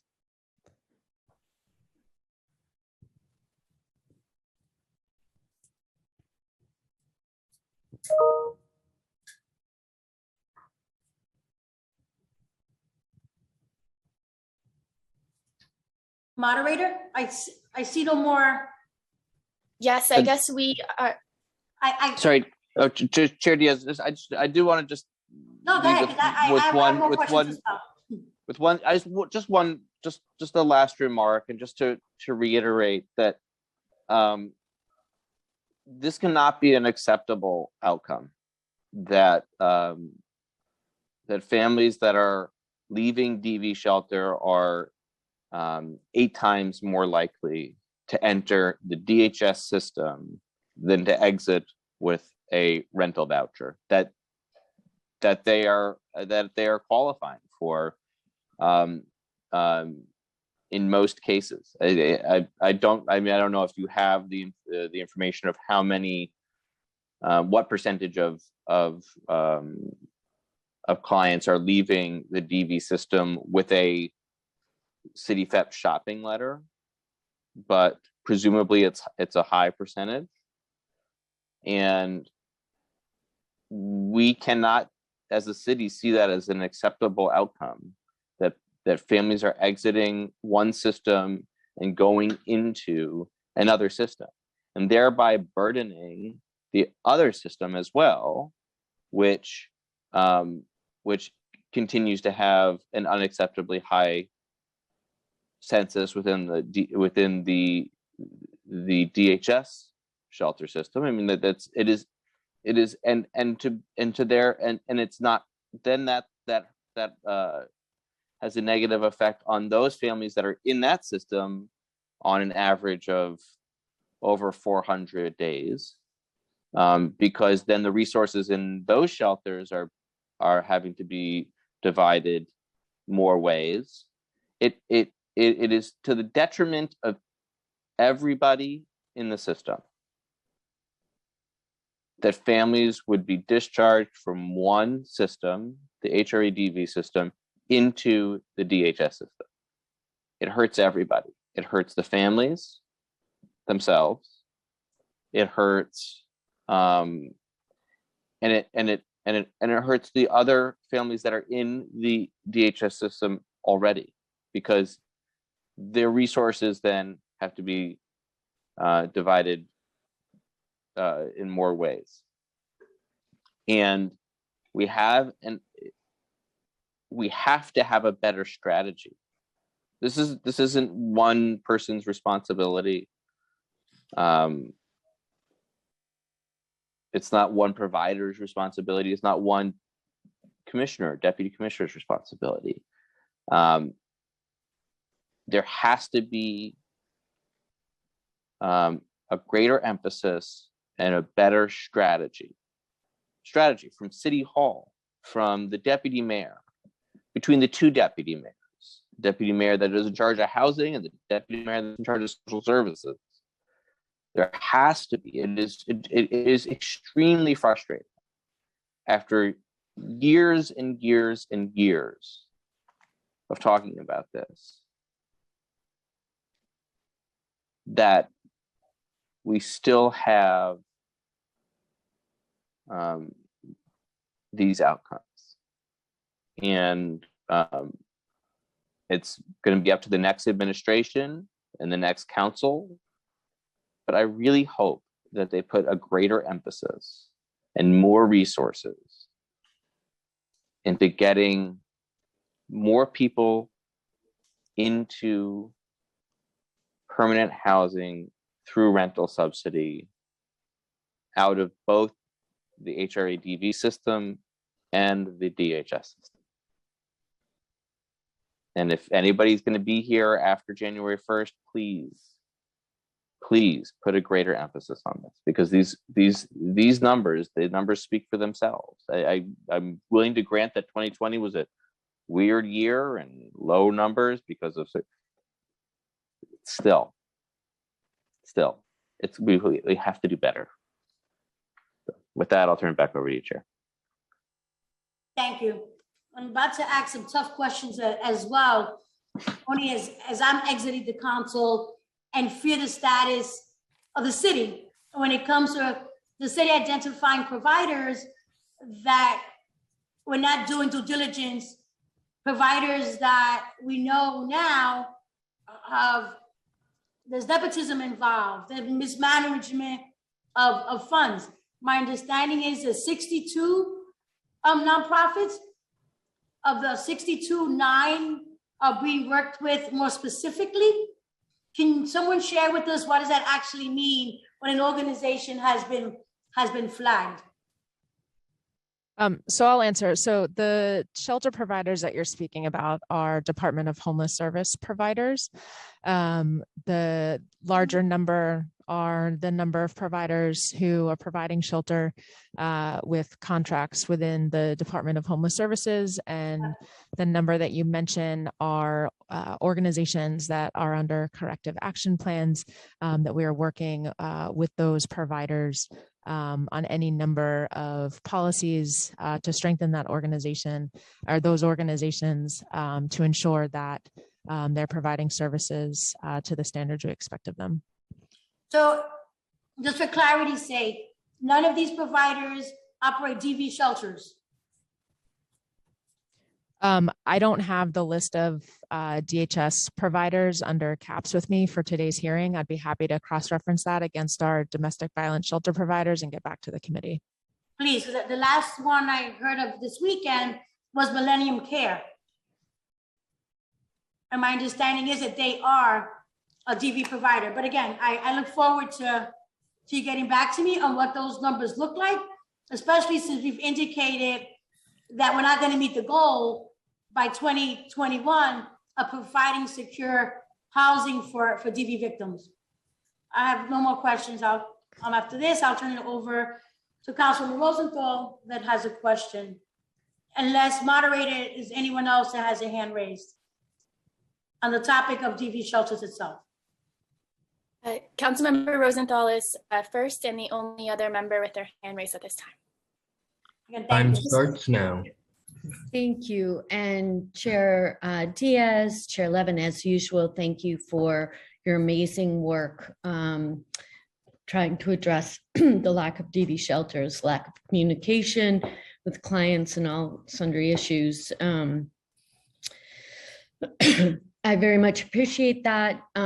And I appreciate the opportunity to ask about my bill, which has to do with a street harassment advisory board.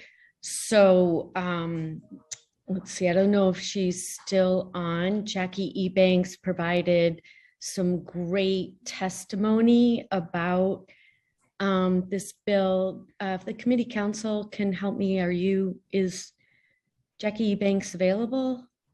No?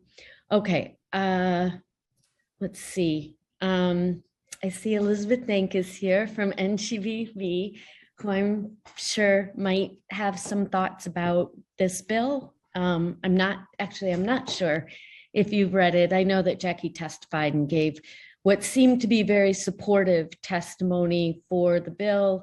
One thing that was important to us between the initial version and the A version was to specify that the suggestions that are made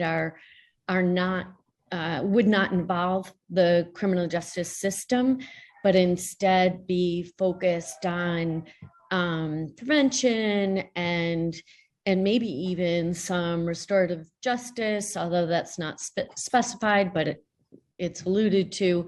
I just wanted to check if the administration had any concerns about the bill. None were raised by Director Ebanks. Does anyone want to make any quick comments or thoughts from the administration? Councilmember. So yes, the administration submitted written testimony in response to the bills. So no oral testimony was given today, but written testimony was submitted. We welcome the opportunity to supplement the city's work around street harassment and look forward to further discussing the bill with council. Further discussing because there might be changes that you're thinking of? So there,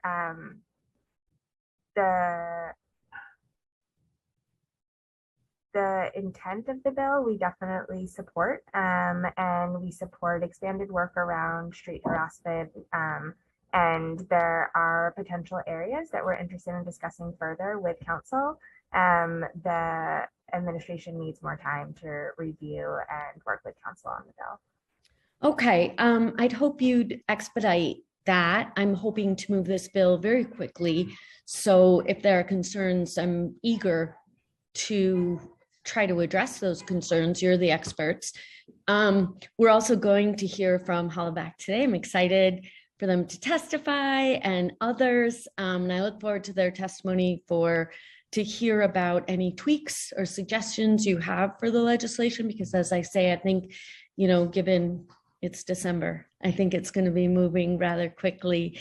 And I'd rather, take the time to make sure the bill is as best it can be before we pass it into law. So thank you very much for that. I apologize, Deputy Commissioner Dink, I didn't mean to put you on the spot there.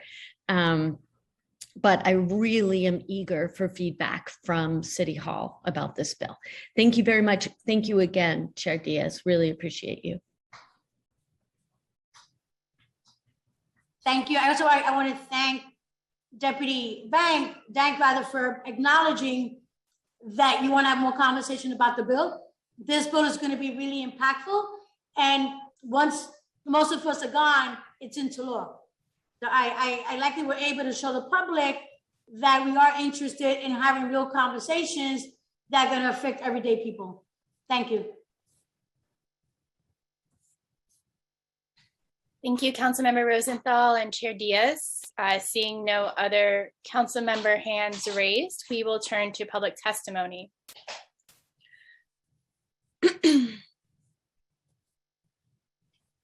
First, I'd like to remind everyone that I will call up individuals in panels. Once your name is called, a member of our staff will unmute you, and you may begin your testimony once the Sergeant at Arms sets the clock and gives you the cue.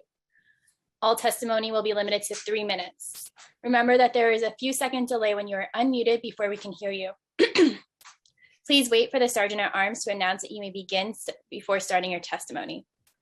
For the first panel of public testimony, we will have Gabriela Sandoval Requena from New Destiny Housing, Malka Himmelhock from Met Council on Jewish Poverty, and Julia Chersnick speaking on behalf of GMVA. Gabrielle Requena, you may begin when the sergeant gives you the cue. Time starts now. Good afternoon, Council Member Diaz and Council Member Levin and the members of the Committee on Women and Gender Equity and General Welfare. Thank you all for your leadership and for the opportunity to provide testimony on behalf of New Destiny Housing. My name is Gabriela Sandoval Requena, and I am the Senior Policy Analyst of New Destiny Housing. Our mission is to end the cycle of abuse and homelessness for domestic violence survivors.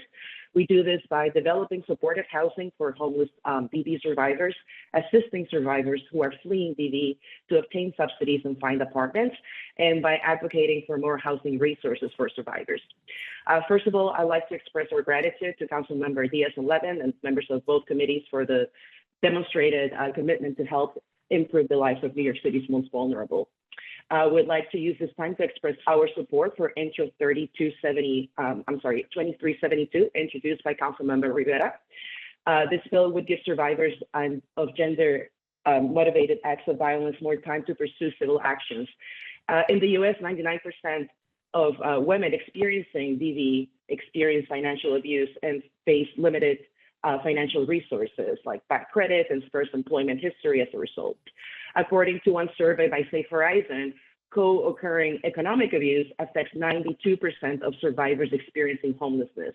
This bill creates a 2-year look-back window for survivors to pursue civil action and redresses the wrongdoing done to them by way of financial help from their abusers. New Destiny supports Intro 2372.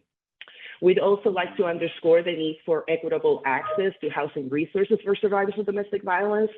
As the Deputy Commissioner stated, the report on exits showed that 449 survived households were streamlined from the HRA system to the DHS system in 2020. However, there are other families that move on their own, bringing the total to about 37%. So we're talking that 1 of every 3 households that is in DV shelter ends up going from one shelter system to another. We urge the city to take much needed steps to expand equitable access to housing, such as allowing HRA shelter residents to equal access to HPD homeless set-aside units, which would cost the city no additional funding. We thank the council for the opportunity to testify and welcome further collaboration. I'm happy to answer any questions.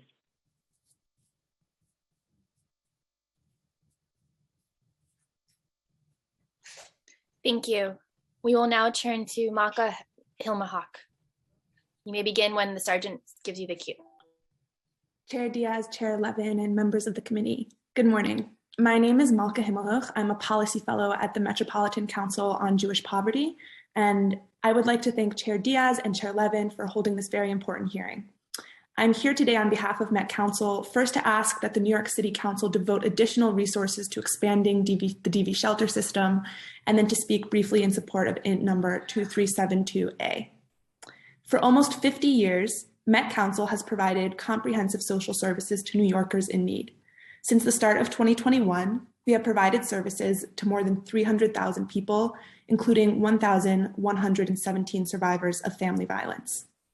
As we are all aware, the COVID-19 pandemic has exacerbated already existing problems in our city. This is especially true in the realm of domestic violence. Since the start of the pandemic, there has been a 50% increase in the number of clients reaching out to our family violence program for help. Not only have we seen a rise in the number of clients contacting us for assistance, but we've also seen a disturbing rise in the severity of their cases.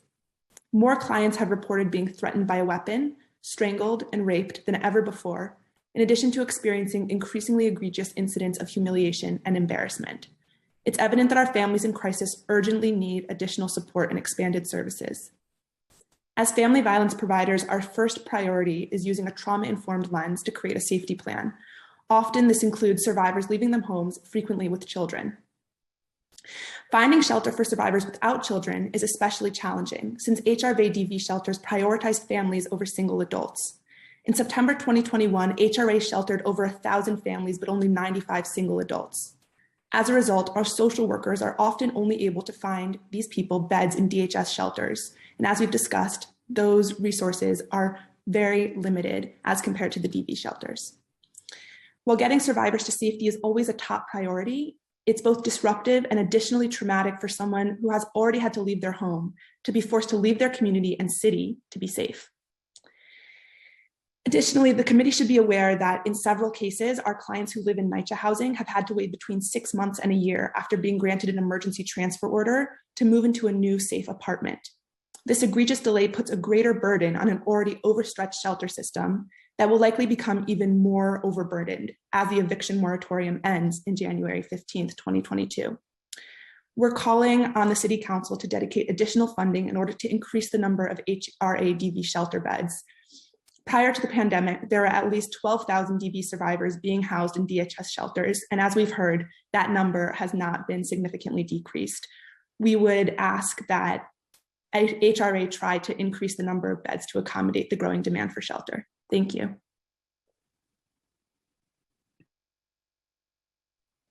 Thank you for your testimony.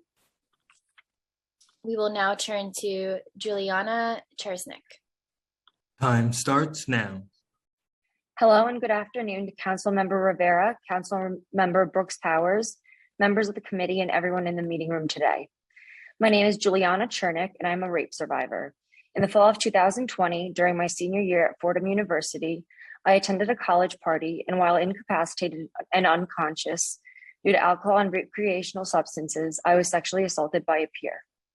College rape is a huge problem and leaves victims in limbo. It took me a few months to process and realize what had happened to me, which means I didn't have the concrete evidence that cases typically need to move forward in criminal court. But how was I supposed to know and grasp all of that in the hours after recovering from the assault? Once I had finally processed my trauma enough to come forward, I chose to report the incident to my university and the NYPD 6 months after. Neither pursuit provided a successful outcome. The biggest issue came when I sought to press criminal charges, and an ADA told me that they wouldn't pursue my case unless they were certain they would win. Because the burden of proof is different in the civil context, I have been able to pursue my case civilly. The same is not true for survivors who take even longer to process their sexual assaults than I did. We need to amend this legislation so that victims have the ability to pursue justice through civil litigation, because as my case shows, other avenues often fails to bring abusers to justice. I beg of you, committee members, to vote yes and help not just me, but countless people in similar situations to receive the recompense they deserve. Thank you very much.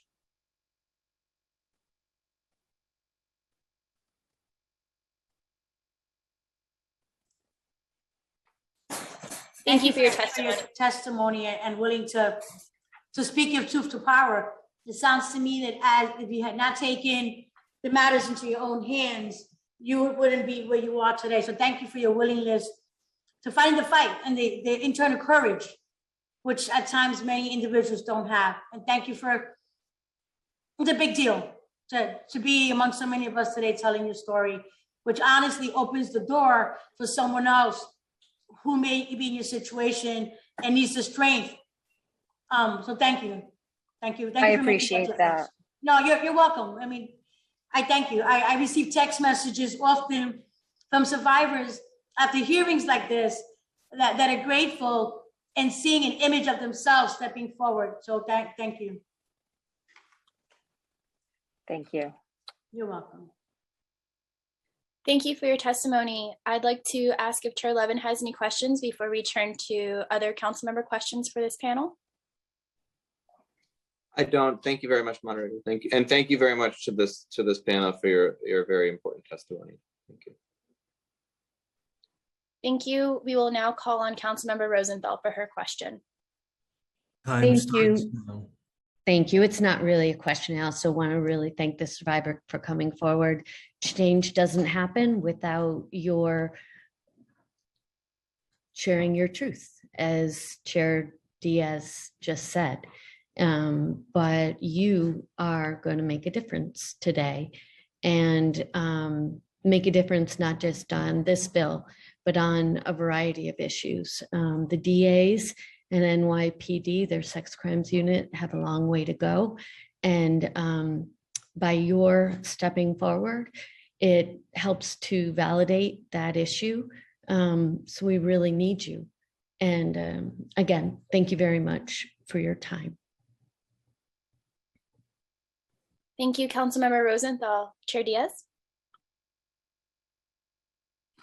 I have a question for Met Council. Are they still on? Or they time off?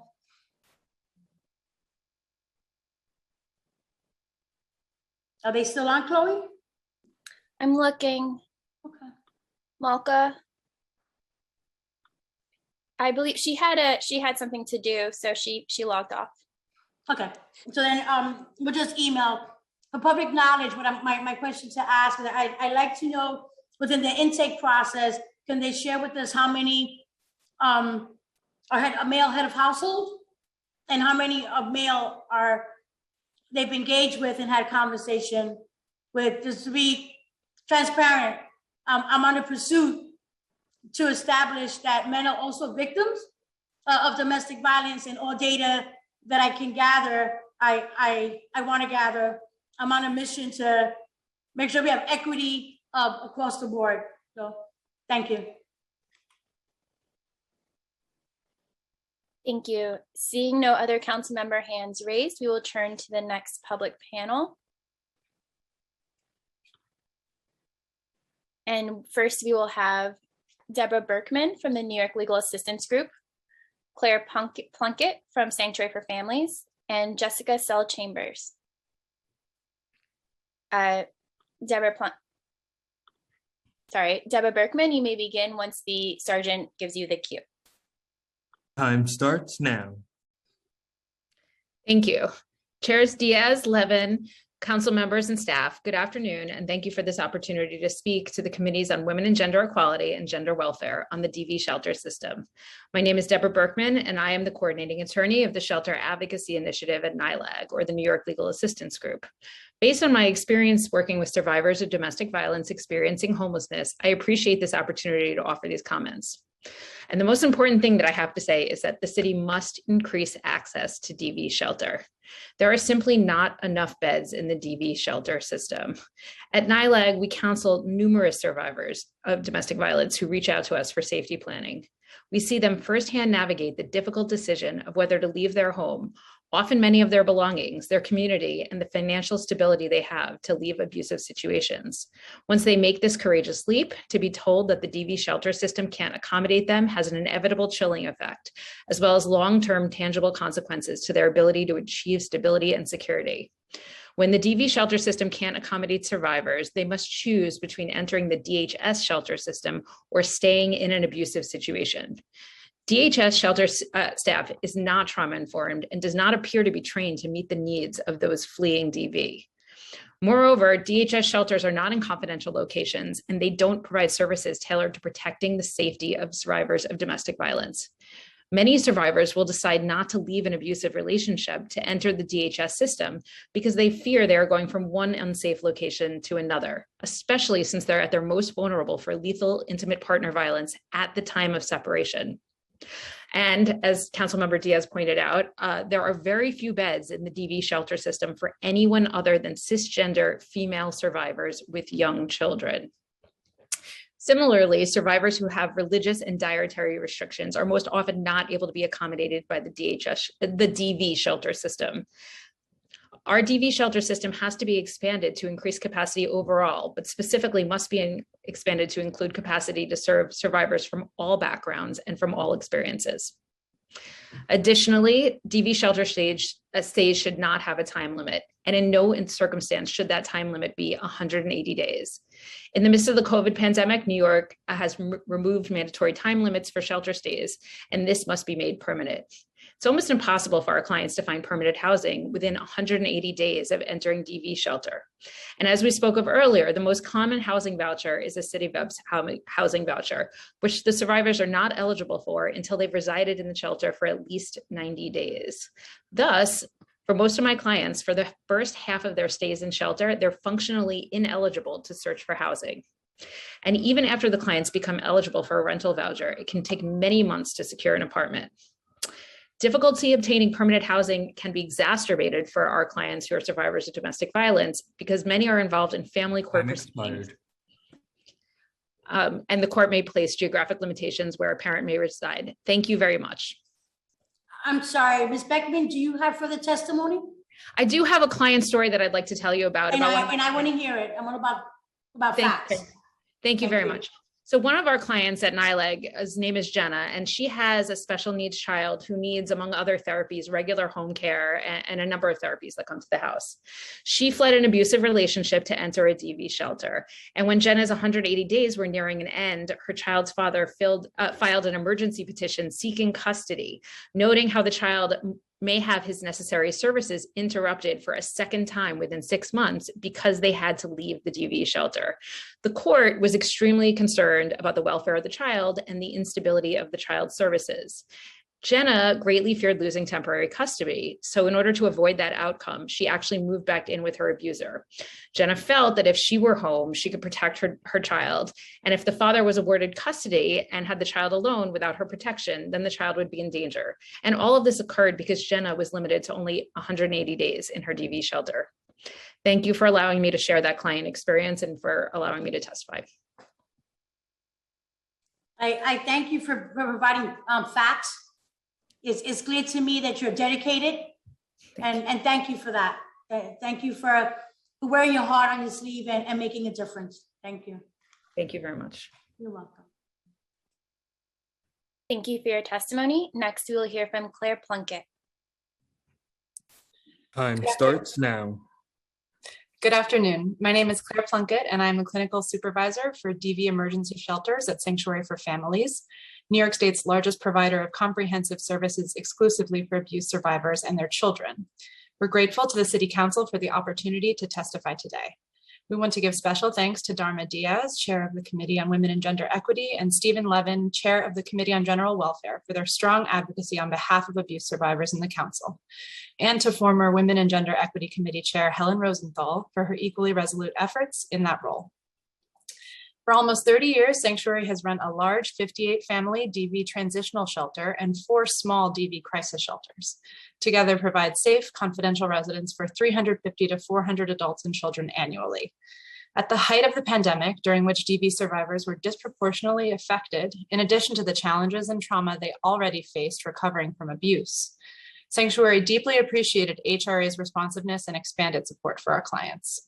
Sanctuary shelter staff were in daily communication with the HRA Emergency Intervention Services Unit. They provided PPE supplies, helped us quickly procure remote learning tech, and responded rapidly and compassionately in the event of a COVID case or exposure. HRA also relaxed rigid rules to accommodate shelter residents with COVID infections in hotels if needed, and ensured reimbursement in cases where rooms in shared apartments had to be left vacant to avoid exposure. HRA has been a longtime partner of Sanctuary, particularly during the pandemic, and we truly appreciate their dedicated EIS staff.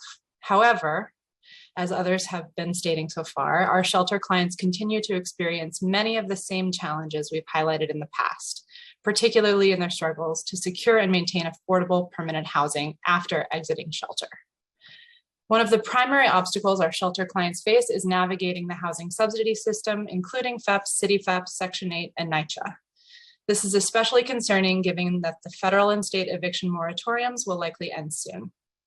Though the City FEPS voucher increase in September 2021 up to federal Section 8 fair market rent levels was a critical step forward, certain program requirements make it difficult for the low-income survivors we serve to participate. Apartment size requirements based on family size and composition can force families to search for unnecessarily large apartments that are over the voucher limit. For example, a 1-bedroom apartment would not be permissible for a single father with a daughter, whereas a mother with a son would be eligible to sleep in the same room. And while the City FEPS voucher recently increased, the FEPS vouchers are still only $1,580 for a family of 4, which is incredibly low in the New York City rental market. Too often, shelter residents who are on a path to economic stability and independence find that working to support their families can lead to exclusion or removal from voucher programs because their income is too high, a formula which is triggered at levels far below comfortable living wages.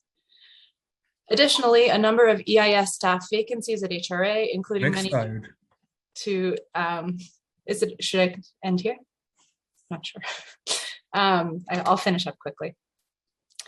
Just speaking about hoping that HRA EIS staff vacancies can be filled quickly so that voucher response times and approvals for other benefits for shelter residents can happen in a timely manner.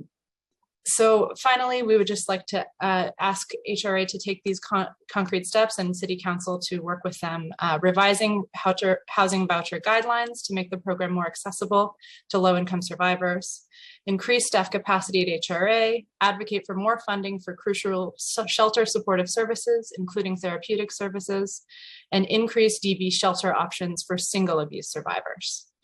Thank you for the opportunity to testify today and for your unwavering commitment to abuse survivors and New Yorkers in need. Thank you for your testimony. Last on this panel, we will hear from Jessica Sell Chambers. Time starts now. Thank you. I want to thank all of the chairs, moderators, and council members for the work that you're doing. I too am a councilwoman in my town, and I understand that sometimes this is a thankless job, and but it is much needed. So thank you, truly from the bottom of my heart. I want to share that I was a victim of a doctor. I was in 2004, I was a 23-year-old student at the City College of New York. And I thought that it was time for me to see my first OBGYN. I had seen nurse practitioners at Planned Parenthood, and I thought it was just time for me to graduate to a formal doctor. I was fresh out of a breakup. I went into this doctor's office.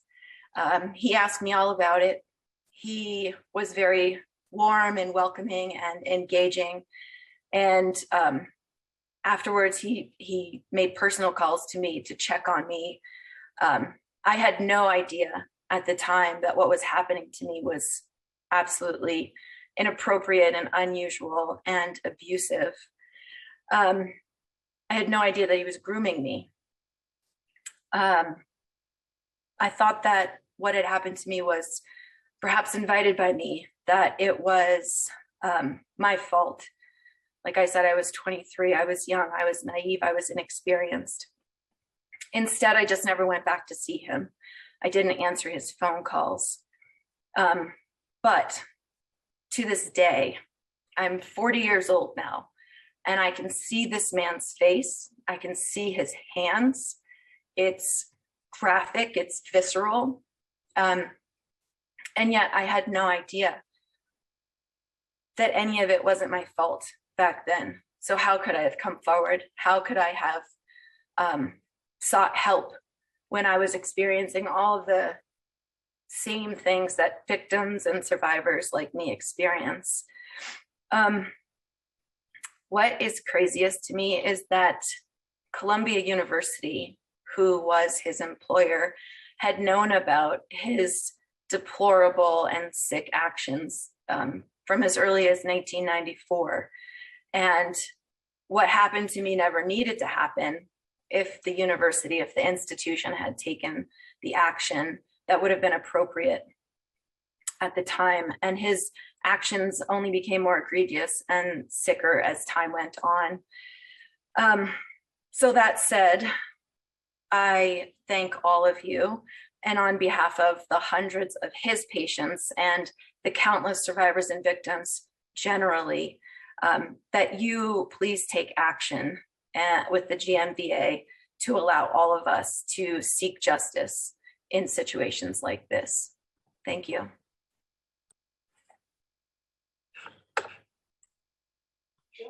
Thank you for your testimony. I will now ask for council members to raise hands if they have any questions for this panel before turning to Chair Diaz.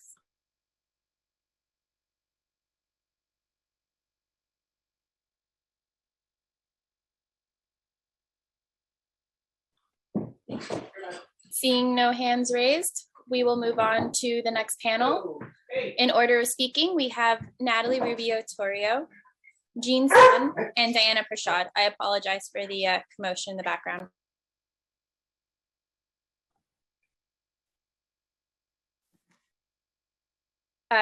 Natalie Rubio-Torrio, you may start when the sergeant gives you the cue. Time starts now. Thank you, Chair Diaz, Chair Levine, and Councilman Rosenthal for the opportunity to be able to give my testimony on behalf of Introduction Bill 2424. My name is Natalie Rubio-Torrio. I'm the Executive Director of Voces Latinas. We do HIV and violence prevention, so we do have a lot to say around domestic violence prevention, in particular to victims that are undocumented and in the country less than 2 years. But for today, I want to speak a little bit more about my personal experience with street harassment and some of this is what the testimony has to do with today. First, thank you so much for your time. This is a very serious topic that many individuals experience, yet most don't talk about. When it happened to me, I became silent, shocked, and never really told anyone. It took me a long time to understand and realize the seriousness of this harassment. As a young person, I had my share of incidences where I was harassed and actually assaulted on the street and on the subway, and all on my way to work. The helplessness I felt on top of the fear is something that one never forgets. Now, as a mom of 2 daughters, one 18 years old and the other 22, I see it happening to them. One could never forget as a mom when your child calls you as afraid on the street saying, these men were just yelling out these obscenities to me, what do I do?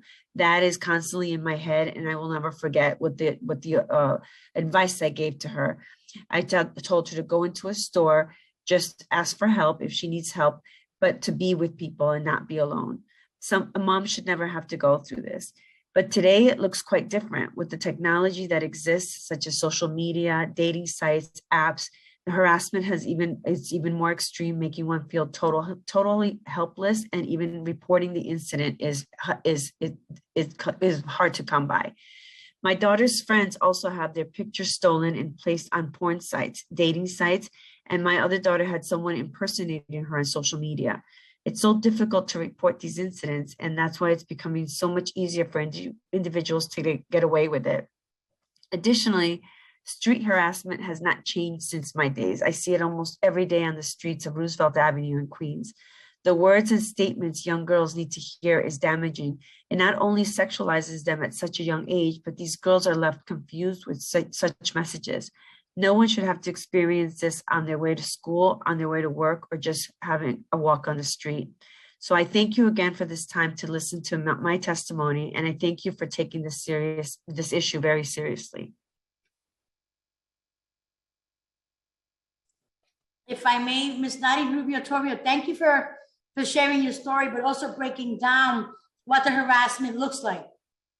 Many of us will overlook situations that you share with us and not know that we're victims because it's that we have not heard the conversation prior. So again, thank you. Thank you for breaking it down. Thank you.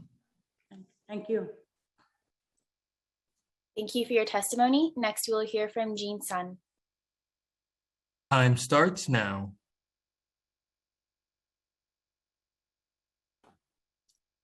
It appears you're still muted.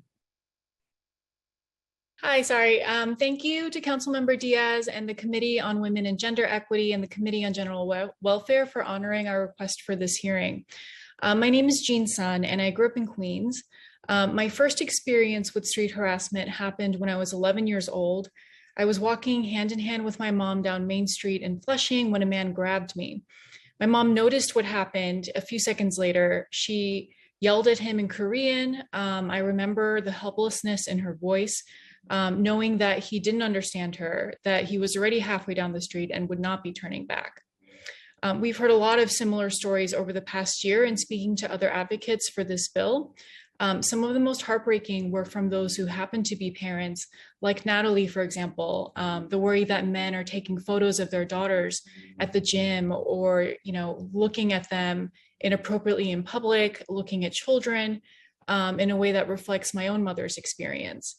The stories from the LGBT community in particular, including the times that transgender folk, for example, were gawked at or verbally targeted, or had photos taken of them in public turn up without their consent on sex work websites, are really chilling and open my eyes to how street harassment affects the most vulnerable populations and how thus far there's been little recourse for these people.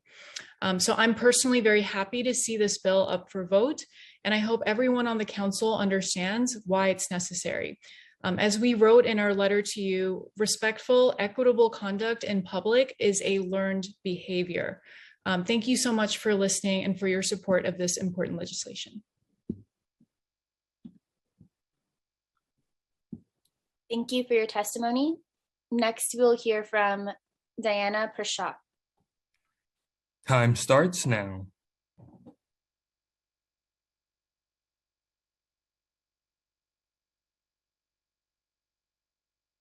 Good afternoon. My name is Diana Prashad. Thank you for allowing me the opportunity to address the committee members. I would like to bring my safety and quality of life issue to the attention of this committee that my household has been enduring close to 2 years at the hands of illegally placed DSS clients in a townhouse bound by a 25-year owner occupancy clause. DSS has been paying that homeowner who is in an active contract with HPD to breach her owner occupancy provisions to house their clientele from March 2020 to present. My wife and I have been placed in a very dangerous situation as owners of the adjacent property by these illegally placed DSS clients who have been threatening our safety, damaged our property, have been habitually rushing out to attack us in and around our property. There were threats made to hit our parked vehicle on January 1st, 2021. These threats were realized when our parked vehicle was deliberately hit at 1:40 a.m. DSS clients have been dealing drugs out of the premises, have been running an illegal daycare, and have been operating an illegal car rental business from the premises. My wife and I have been and continue to be disparaged based on our sexual orientation, have been threatened with bodily harm, and some of these threats by DSS clients, parents and children included, were verbalized in the presence of the NYPD. HPD and DSS are aware of these issues since March 17, 2020, yet have failed to address them and have cited us as complainers as though we have no rights to complain, being thus targeted by these DSS clients. I would like to add that other homeowners on my block have also complained about the degradation of our lives by these DSS clients to the Mayor's Office of Community Affairs. As LGBTQ Black homeowners and taxpayers, we have seen that there are gaps in legislation that fail to protect us. Hence, in over 20 months of ongoing harassment by DSS's illegally placed clientele, we as homeowners have no reprieve to obtain a protective order against our ongoing safety issues, which are couched in intolerance, hate speech, homophobia, and active threats of harm. As LGBTQ homeowners who are likewise subject to a homeowner occupancy clause binding us to our property for 25 years and who have been actively dealing with issues of stranger violence, threats, and homophobia for over 20 months via this illegally placed DSS family into a home bound by the self-same occupancy clauses, there are no protections for us. All laws that exist governing harassment must be precipitated by the actualization of physical violence, which means that they are reactive rather than preemptive. As a part of a disenfranchised group of citizenry, being both Black and LGBTQ, we have been on the receiving end of a very dangerous situation that was literally brought to our doorstep by DSS, and more needs to be done to address deficiencies in laws that do not offer any protection to individuals like me who are dealing with protracted harassment issues and intersecting issues of hate, violence, induced hate by DSS clients. Additionally, this committee needs to address harassment legislations that are so skewed that taxpayers have to be harmed or killed before harassment can be addressed. In an age where our community of LGBTQ continues to be killed at an unprecedented rate due to hate and ignorance, these archaic laws must be amended. There is no way that as an LGBTQ family that we should be enduring 20 months of ongoing harassment and threats by DSS clients devoid of legal ramifications. Please continue, Ms. Prasad. Okay. Legislation has to be put in place that protects citizenry from targeted acts of harassment by DSS clients, and a code of conduct needs to be underwritten into law governing the social services clientele with corresponding loss of aid so that there are real-life consequences for these targeted acts of harassment. There is no way that this DSS family should have been allowed to persist with 21 months of harassment, homophobic threats after being illegally displaced into our community of working-class, law-abiding taxpayers, yet are able to retain their benefits and are devoid of consequences. Our experiences at the hands of DSS and HPD are very reminiscent of the attitude of this administration under de Blasio that is geared towards chaos and lawlessness. We are tired of paying taxes and participating in a city that does not care for its citizenry unless we are moneyed or politically connected. And as a committee presiding on general welfare, you have to do a better job at addressing issues that regular citizenry are dealing with, referencing mismanagement, abuse of power, harassment by DSS wards, as promulgated by agencies under your purview, particularly since my wife and I have reached out to some of you directly. As a woman of color and LGBTQ, my wife and I have and continue to feel the effects of being marginalized, oppressed, discriminated, and retaliated against under the de Blasio administration, and living in the 21st century in New York City. This should not be the case. Thank you. I'm sorry, I'm baffled by your story. Okay. At many levels. Please feel free to reach my office directly. I like to have meaningful, direct, specific conversation with the administration. I'm alarmed just to fathom that your case was elevated and it was not looked upon. That's an issue.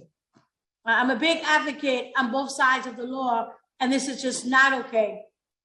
Again, this Councilwoman Diaz, and I'll give you my email address, but if you don't have it, is ddiaz@councilnyc.gov. I urge you to allow me to assist you.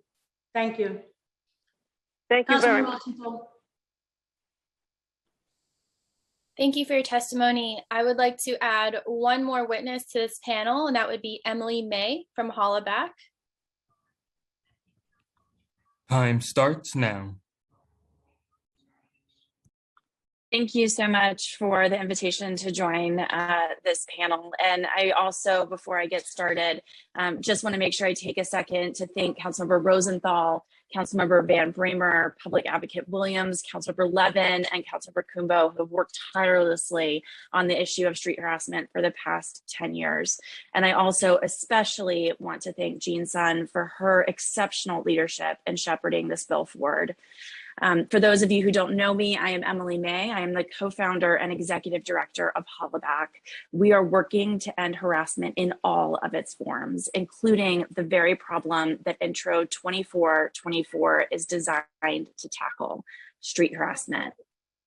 Over the past 2 years alone, we've trained about 20,000 New York City residents in how to intervene when they see street harassment happening. We've done this work in partnership with L'Oreal Paris and the New York City Commission on Gender Equity. Initial research that we've done in partnership with the New York City Commission on Gender Equity shows that 75% of the people who witness street harassment after attending our training tell us that they successfully intervene. That's an amazing outcome that we're so proud of, especially in light of the fact that many people mistake street harassment as a problem that has no solution. And while it can impact anybody, I do want to acknowledge today that those most impacted are the people who are most marginalized in our community, people of color, LGBTQ folks, people with disabilities, religious minorities, young people, and more. And the solution that most policymakers turn to is criminalization. But we know, and the advocates here today know, and the council members who co-sponsored this bill knows, that criminalizing street harassment only stands to further marginalized communities already at risk, and it has never been demonstrated to reduce the incidences or the impact of street harassment. Intro 2424 offers a bold new solution because it puts the job of creating solutions in the hands of advocates and community members who know this issue best. It's explicit in its intention to examine street harassment from an intersectional approach and without unnecessary increases in policing and criminalization. We saw a similar bill passed in DC in 2018, and that bill paved the way for a host of improvements in DC's approach to this issue. By adapting this bill, New York City will become a global model for innovative and community-led approaches to street harassment. And the time to act is now. According to a recent study by Ipsos and L'Oreal Paris, almost 1 in 3 women, 31%, said they faced street harassment in 2020. And that figure jumps to 46% when you start to capture those between the ages of 18 and 34. Even in the wake of this global pandemic, street harassment persists, and so must we. Thank you all. Thank you for your testimony. Before I turn to council member questions, I'd like to ask the chairs if they have any questions for this panel.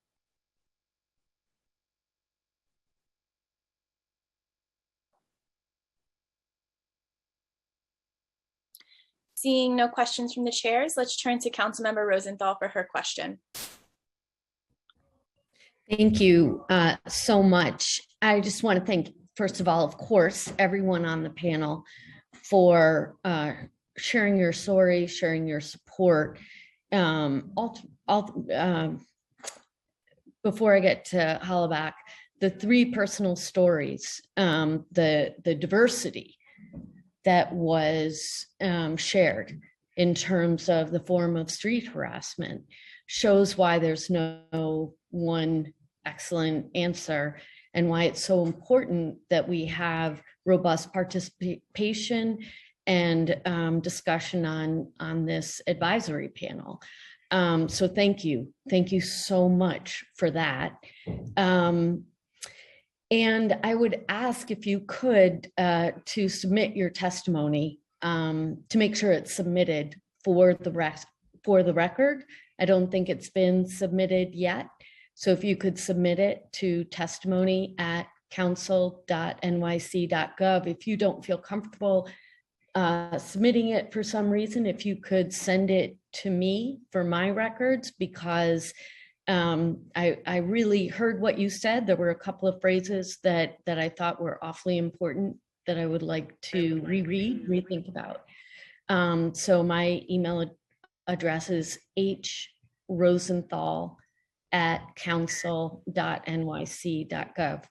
Emily, as always, thank you. Thanks to Hollaback for all your work. Your prevention work is remarkable.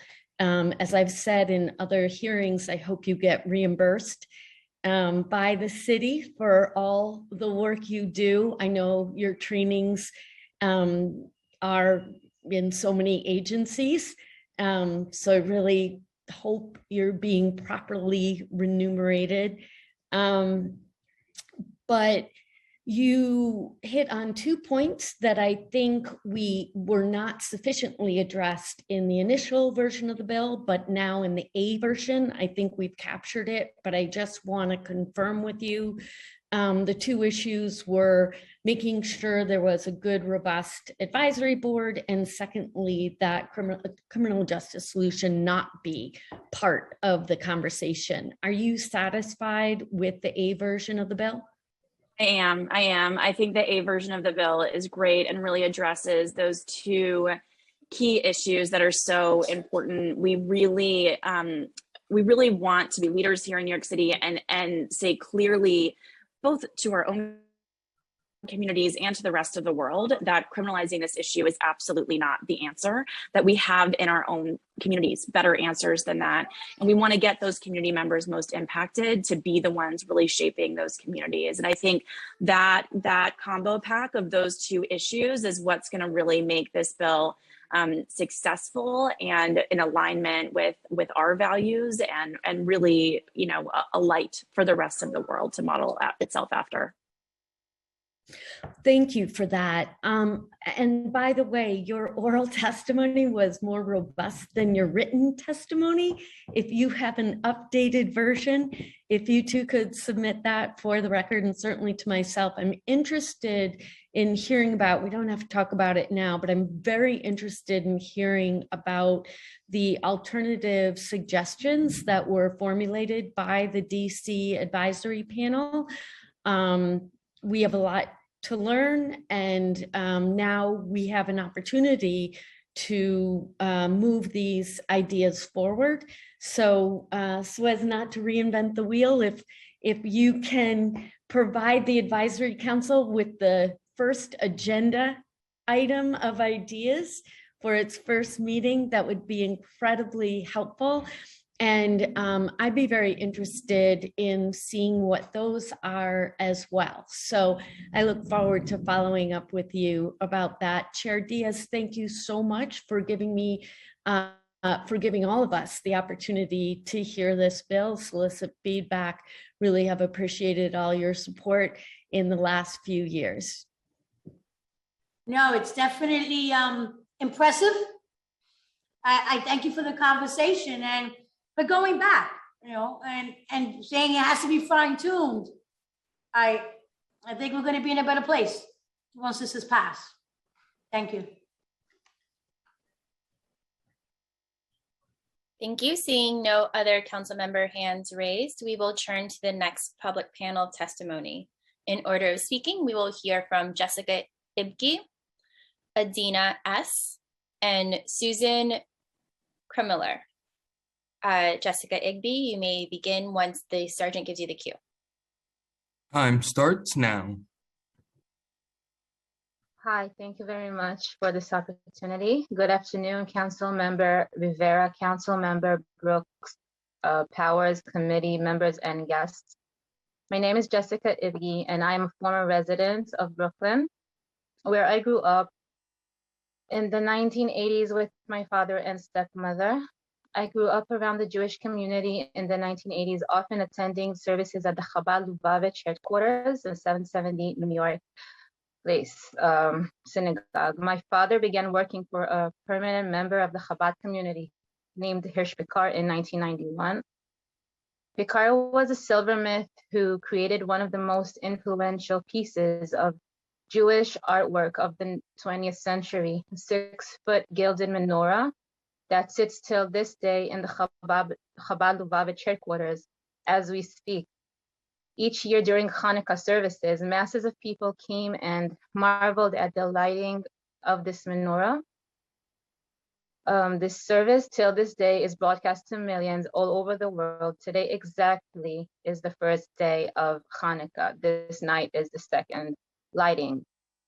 I could tell you that I woke up last night, nightmared, and looked at the hours, and this is like 7 gap hour, and I woke up just as people light in New York. What none of these people knew until recently is that the celebrated man who crafted such a dazzling structure had also molested me over a dozen times when I was only 6 years old. They did not know that the rabbinical court had found him guilty of wrongdoing and my molestation, as well as in the assault of other young girls, and yet did nothing to punish him. Only in the past years, while living here in Israel, I started realizing the reasons for my struggle with PTSD, anxiety, depression, and an eating disorder for many years. But what could I do? I was it's been too many years now, and there was really nothing I could do about it in the States. I found out about the Child Victim Act shortly before the August 14th deadline and rushed to file a lawsuit against him before time ran out. Then just 2 weeks before the deadline and on the evening of our filing, Hirschbichler died. I was lucky to have found out about the Child Victim Act before deadline, but I know that many other survivors were not so lucky. Now they have to recourse. They must continue to suffer in silence as I suffered unless you vote amend the Gender Motivated Violence Act. And upon a 2-year look back window for survivors. Thank you. Please allow her more time if need be. That was basically it. I could only say that I have been pressuring the 770 headquarters with dear Susan and me myself with a lot of pressure from inside to take down this menorah. They would not even answer, and they're just keeping it up and lighting it this night too. That's it. Thank you very much. Thank you for your testimony. Next, we will hear from Adina S. Time starts now. Hi. I cannot begin to thank everyone for all the support we've received thus far. Speaking publicly and getting this bill passed was incredibly cathartic. If only we'd been granted the opportunity 6 years ago, as we've been promised. Going public and having it televised was scarier, but worth it, because if we keep abuse hush-hush, then we keep it stigmatized. We decrease the chances of victims coming forward, and we reduce the chances of things ever changing. I don't know why this happened to me, but I do know that speaking this past July was huge for me. I took the biggest step from PTSD into post-traumatic growth. Trauma keeps you locked in the past, and believe me, it gets dark there. Hopelessness feeds trauma, while time, support, and professional help and action can heal. July 29, 2021 was the first time in 15 years that I felt hope, that I felt alive. Never ever let anyone take your power, right? Well, right now, our laws do just that. They basically say too little, too late. Processing trauma takes time, and this works in the predator's favor and against the victims. I didn't realize, by the way, that some of you guys didn't see I spoke publicly last time when the bill was introduced, and I spoke about how my gynecologist molested me. Well, I had 3 babies with him. So now I'll continue. Do you know what trauma, abuse, sexual abuse does to a person? It is often an invisible poison. It leaves no visible scars.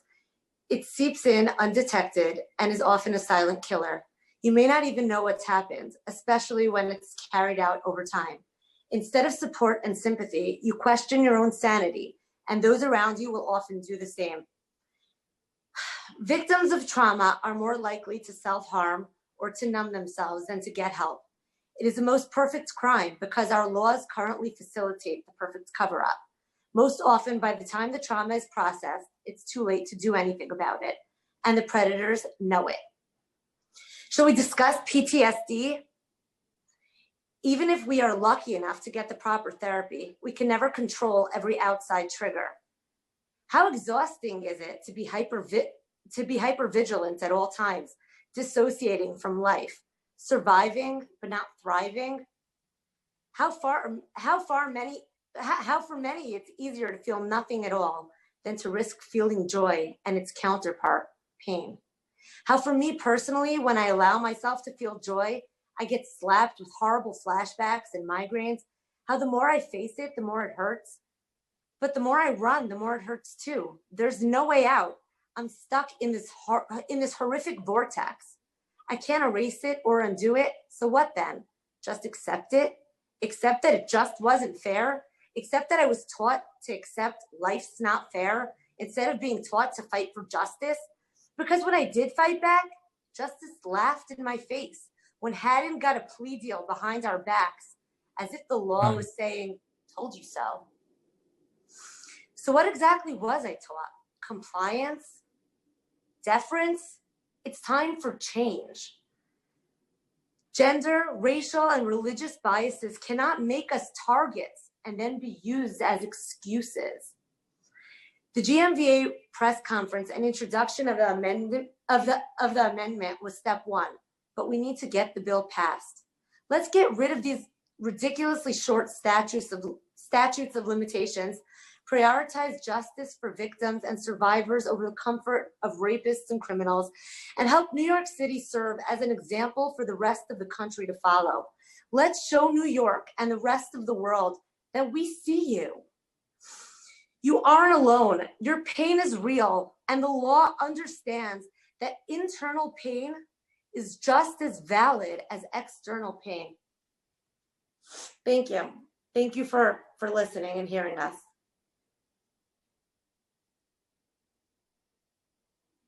Thank you for your testimony. Last on this panel, we will hear from Susan Krumiller. Hi, thank you. Now. I'm only here today for the sole purpose of respectfully reading into the record the following written testimony, which was submitted by Farzana Farouk. My name is Farzana Farouk. I am a 33-year-old woman born in Bangladesh. I emigrated to the United States in 2000 at age 13.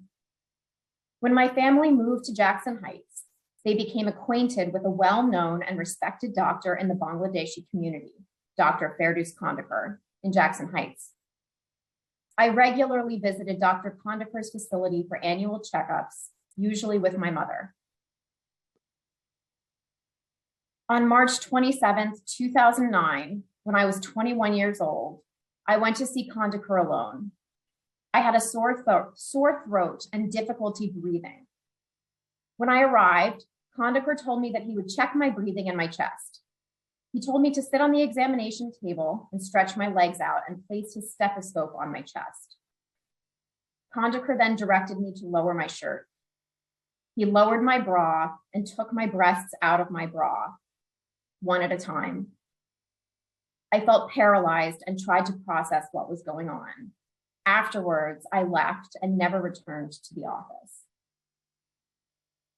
In June 2020, I saw a Facebook post lauding Khandekar for his COVID-related work in the Bengali community. I became distraught as I remembered how Khandekar had assaulted me in 2009. Around this time, many other individuals came forward with their own stories of Khandekar's predatory conduct against themselves, their mothers, their grandmothers. A class action lawsuit was filed against Khandekar for claims of sexual assault, gender-motivated violence, and medical malpractice. However, I was only able to participate as a non-party witness because as the law currently stands, the statute of limitations on my own claims had run out before I could file them. As with so many of the other women Khandekar had also abused without repercussion. Khandekar has a strong influence over the Bangladeshi community in Jackson Heights. And for years, he has used his power and resources to intimidate and bully his victims into silence. I am telling my story today in hopes of shedding light on the many survivors of gender-motivated violence whose claims are time-barred and who are unable to get the resolution and justice that they deserve. I urge you to please move forward with the resolution to create a 2-year window for revived civil action under the Gender Motivated Violence Act so that survivors of violence, like myself, may get the justice we deserve. Thank you. Thank you for your testimony. That concludes this panel. Before I turn it to Chair Diaz or Chair Levin for their questions, do any other council members have any questions? You may use the raise hand function in Zoom. Chair Diaz? Frankly, I have no questions. I'm lost for words. I mean, the last testimony, again, was really heartfelt. I represent a big piece of my district is of the Bengali community. So I unfortunately know firsthand of the suffrage that occurs and is underreported. So again, thank you for telling her story. And this hearing is definitely about opening doors and breaking the silence. Thank you. I have no questions.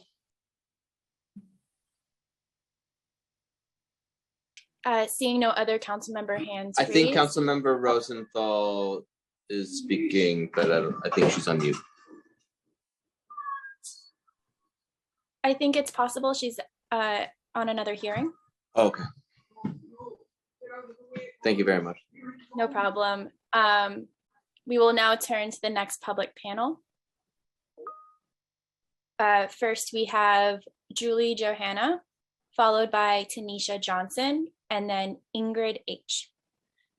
Julie Johanna, you may start once the sergeant gives you the cue. Time starts now. Good afternoon. My name is Julie Johanna Piotrowski. I'm a former New Yorker and I'm a sexual assault survivor. Thank you to Chair I'm Diaz so for- sorry. I was testifying on another hearing. I was multitasking. So Chair Diaz, I think you asked me a question, did you? And I'm really sorry that I looked like I wasn't responding. I was talking with someone about ASL. It's So okay. apologies. It's okay. I know they were multitasking. The question was, if you, we thought you had, Chair Levin understood you had a question. And if you do, I need you to hold your question so we can continue the testimony of Ms. Julie Johanna. If you do have a question, Chair Levin, is that okay with I you? think that was my mistake. I apologize. No, I thought the same thing. I thought I saw the hand up. So, okay. Thank you. Ms. Juliana, please proceed. Thank you. Good afternoon. My name is Julie Johanna Piotrowski. I'm a former New Yorker and I'm a sexual assault survivor. Thank you to Chair Diaz for calling this important hearing and to the council members Rivera and Brooks Powers for advancing this bill, for the opportunity to speak in support of creating a 2-year look back window for the GMBA. Trauma happens to us, to all of us, as we've heard, to our families, to our neighbors. We've heard some of the tough statistics this morning around domestic violence and assault. I've learned so much from the discussion, and it gives me hope for New York City, especially in these difficult times, to know that city leadership is working hard with advocates to care for citizens and with real integrity to make policy work for people. So what happened to me? I was sexually assaulted by gynecologist Dr. Robert Haddon at Columbia University. I've never said this in public before. Not only was I was assaulted repeatedly over the course of 5 years.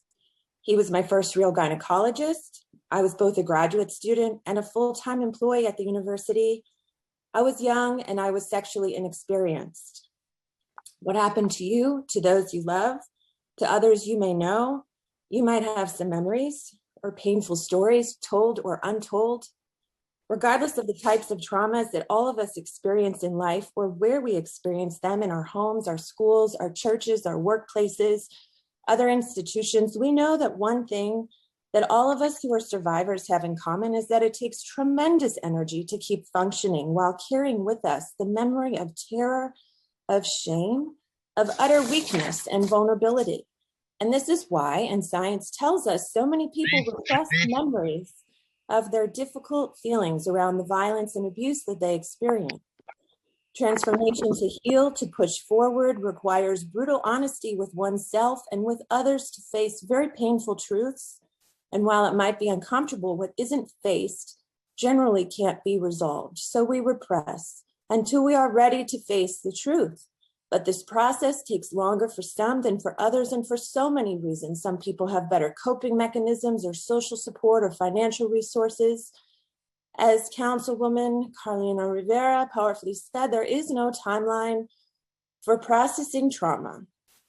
That's why amending the GMVA is so important, to allow for civil actions to be filed that formerly may have taken place beyond the statute of limitations.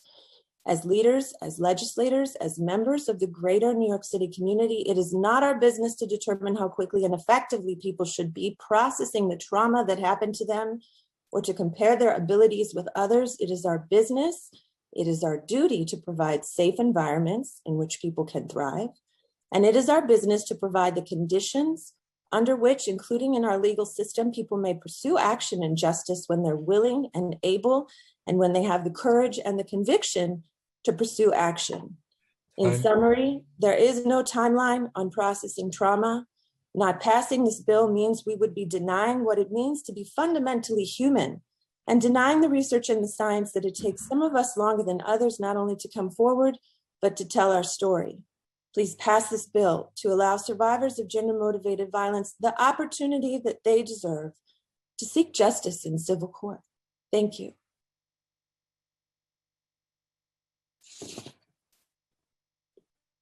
Thank you for your testimony. Next, we will hear from Tanisha Johnson. You may begin when the sergeant gives you the cue.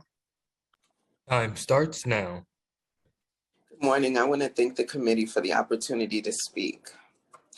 The Gender Motivated Violence Protection Act says that gender-motivated violence inflicts serious physical, psychological, emotional, and economic harm on its victims. My name is Tanisha Johnson, and I am one such victim. My perpetrator was Dr. Ricardo Cruciani. He was a world-renowned neurologist at Beth Israel, Mount Sinai here in New York. He used his prominence, his prescribing of massive amounts of addicted opioids, and my own shame and fear that I wouldn't be believed, and it kept me quiet for years. Sexual assault victims like me are kept quiet for these reasons and many other reasons you will hear today. We need laws which permit victims to come forward on their own terms. Only now, many years later in my journey, can I talk about it. I've learned that the statute of limitations is a set time for someone to come forward and act under the law. I am here to tell you that a victim doesn't have a set time for when they can come forward. A victim doesn't have a set time when they go from being a victim to a survivor. A victim shouldn't have a set time to confront their perpetrator and their employers who shield them. Not changing the statute of limitations only helps criminals and those who facilitate those crimes. Not changing the statute of limitations helps criminals hide and continue to harm more victims. Not changing the statute of limitations only hurts victims like me. Please pass the amendment to allow the window for justice to be pursued by all victims of gender-motivated violence. Thank you. Thank you for your testimony. Last on this panel, we will hear from Ingrid H. Time starts now.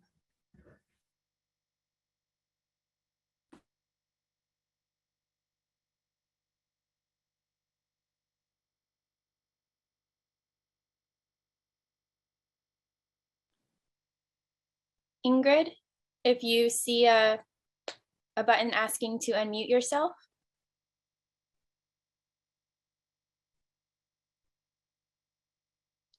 All right. We will hold Ingrid for a later panel, and we will move on to see if any council members have any questions for this panel before we move on to the next panel. All right. I just want to thank this panel for and the previous panels for your remarkable courage in testifying at this hearing and for telling your story.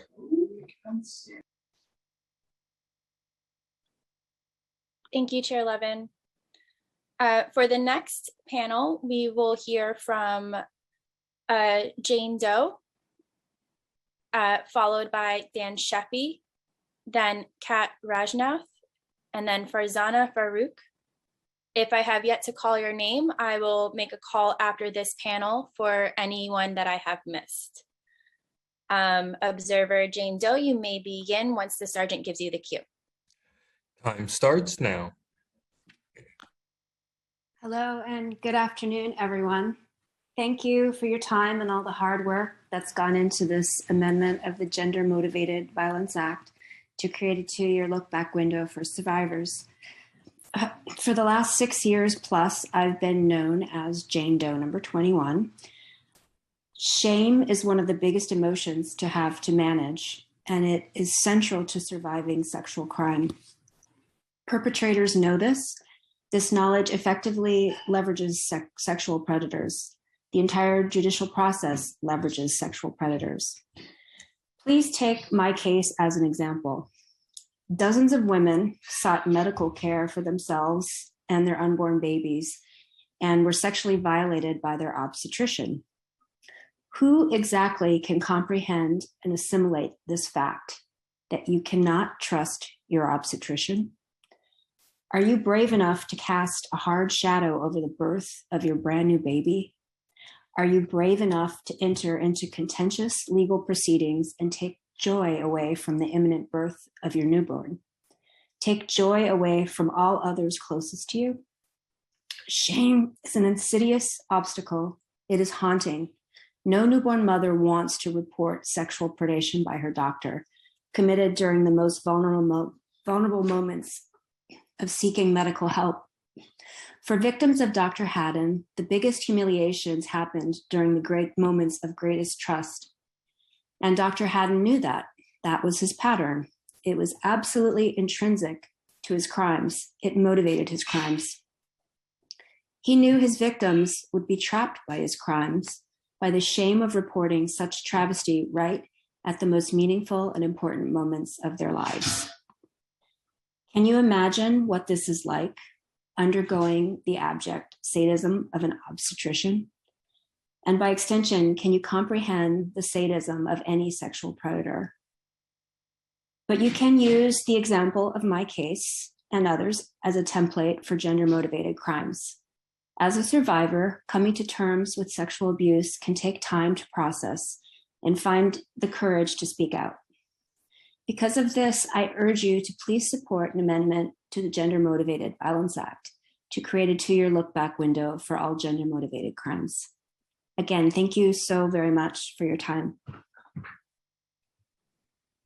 Thank you for your testimony. I would like to just mention I made a mistake. A few of the names I've mentioned have already signed off. And so next we are going to hear from Dan Sheffy.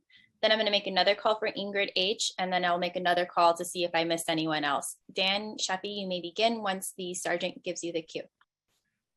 Time starts now. Good afternoon. Thank you to the committee chairs and to the staff who've been so generously supportive and helpful. And thank you to Council members Rivera and Brooks Hopkins for advancing this important legislation. I'm here to present testimony into the record on behalf of Marty Gould Cummings, former City Council candidate.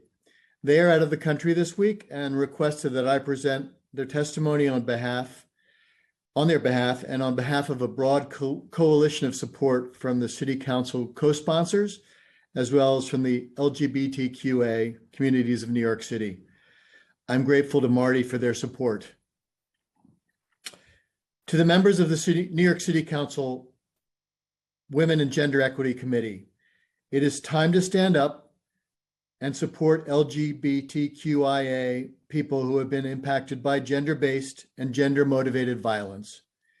I firmly support the bill, Intro 2372, and the pending revisions to the Gender Motivated Violence Protection Act. I support survivors, and as a sexual assault survivor, I know firsthand the importance of being heard and being believed. This legislation will empower victims to come forward, to be heard, and no matter their gender identity or sexual orientation. Sincerely submitted, Marty Gould, Alan Cummings. Thank you.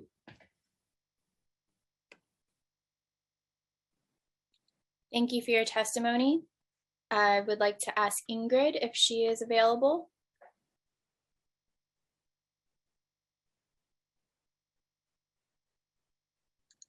Seeing that Ingrid is unresponsive to the unmute requests, if I have missed anyone, please use the raise hand function in Zoom now so that we can call for additional witnesses to testify.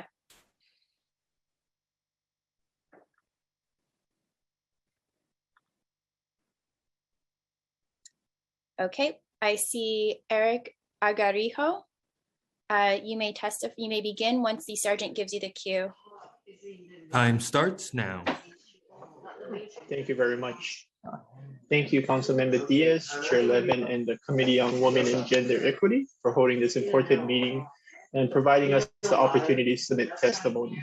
My name is Eric Agarijo, and I am the Communications and Special Events Manager for the Korean American Family Service Center. KFSC is a nonprofit organization that provides social services to Korean Asian immigrant survivors and their children who are affected by gender-based violence, sexual assault, and child abuse for the past 32 years. All of our programs and services are offered in a culturally and linguistically appropriate setting. 98% of our clients are immigrants, and 100% of our staff members are immigrants themselves or children of immigrant parents. Over 95% of our clients' first language is not English and come from low-income backgrounds. During New York State on pause and throughout the COVID-19 public health and economic crisis, KFSC responded to a 300% increase in calls to our 24-hour bilingual hotline. 88% of these calls were related to domestic violence, sexual assault, and child abuse. In 2020, we responded to over 4,000 hotline calls, and KFSC served 1,201 survivors of domestic violence and sexual assault, and provided over 20,000 services related to domestic violence and sexual assault. As a direct service provided to all those who are affected by gender-based violence, sexual assault, and child abuse, harassment falls along the spectrum of violence. It is seen as a gateway to crime. Sexual harassment is often the first sexual experience for young women, as street harassment is harmful and serious. Street harassment also relates to violence because it can cause re-triggering and especially upsetting for our survivors. As a direct organization that serves gender-based violence survivors, we realize the importance of gender-based street harassment. People should not be harassed because of factors like race, nationality, religion, disability, or class. Harassment can come from a form of power and control, and no form of harassment is ever okay. Everyone should be treated with respect, dignity, and empathy. Street harassment is a human rights issue, and KFSC stands in solidarity with our community partners, leaders today, to the passage of Intro 2424. This would be a milestone achievement demonstrating this for safety and peace. And thank you very much for allowing me to testify, and we look forward to working with all of you. Thank you. Thank you for your testimony. I would like to mention that I also see we have been rejoined by Diana Prashad, Shari Deutsch. And then I'll try again for Ingrid, and then we'll address other hands that have been raised. Shari Deutsch, you may begin once the sergeant gives you the cue. Time starts now.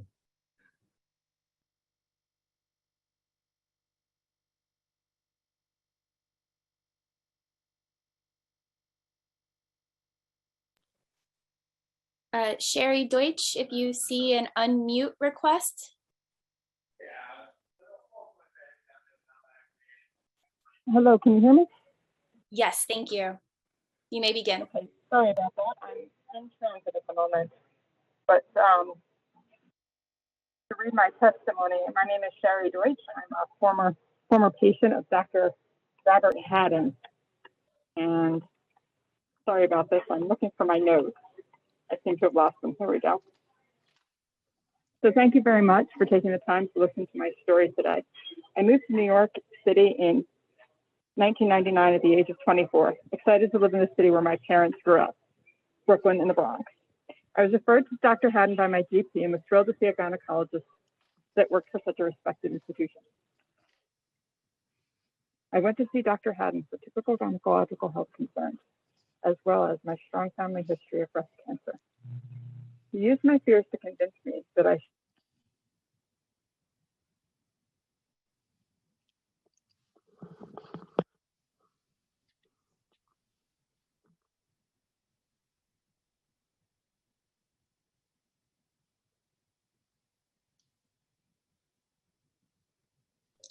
think all of Sherry the that we credentials lost you. required. Hello? Sherry, we lost you for a moment. Oh, I'm sorry. I guess I'll start the paragraph again. I went to see Dr. Haddon for typical gynecological health concerns, as well as my strong history of breast cancer.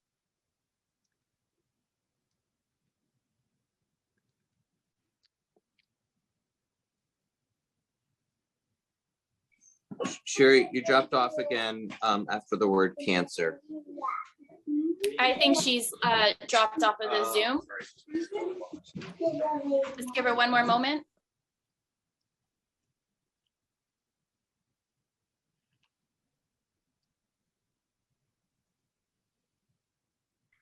Okay, we will try and circle back to Sherry if and when she rejoins. Next, I would like to call on, I believe, Diana, I believe Susan Krumiller, someone, maybe you have the wrong name listed. Can we unmute Susan and see? Hi, I just wanted to make sure everyone was aware that Kat Rajnoff is available to testify and has rejoined. I see Kat has her hand raised now. Thanks. Yes, thank you. Okay, we will now move on to Kat Rajnoff. Time starts now.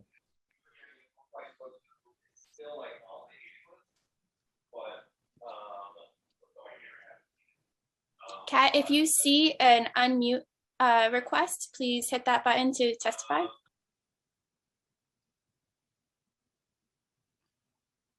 Hi, my name is Kat Rajanoff. I'm a transgender woman raised in New York.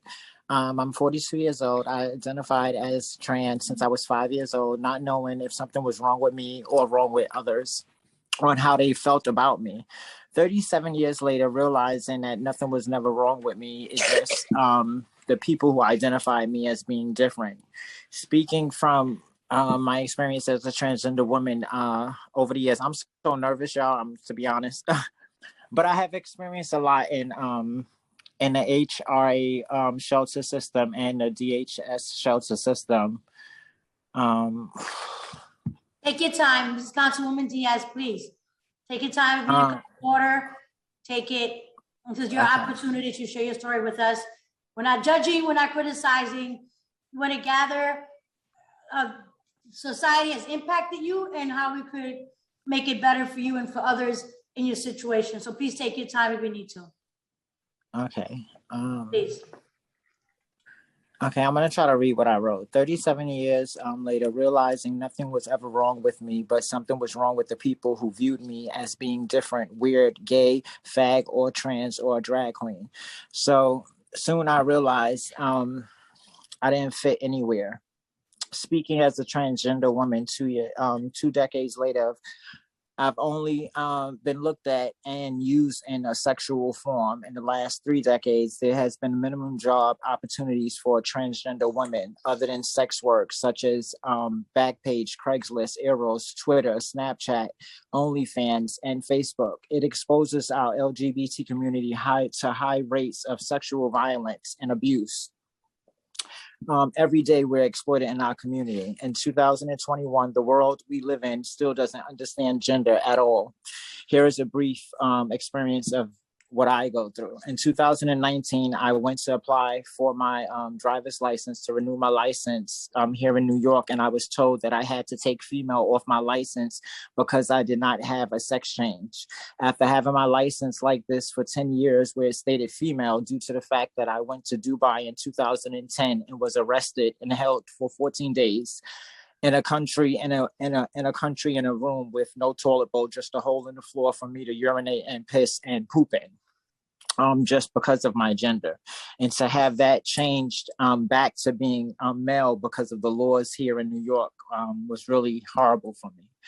Moving on to registering my kids here in 2020 and September 2020, also being a parent of 3 kids, my 2 daughters. I was denied registration of registering my kids once they found out that I was actually the biological father and not the mother of the kids. They wanted me to prove basically that I should have had custody of the kids or the kids should have been with me. Only when I got involved, Miss Susan Crumiller and Benjamin Pachesky, was when they allowed my kids to register for school. My 10-year-old daughter, who now identifies as a male other than female, has been through so much, dealing with her identity and being scared as a kid.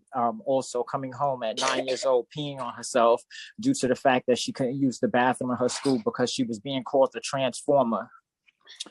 Located here in Coram Elementary School, where we reside at now. I myself have been targeted in different places like Best Buy, Smith Haven Mall, just from using a gift card. I feel now that I guess that's the new way of targeting Black people while being Black in America.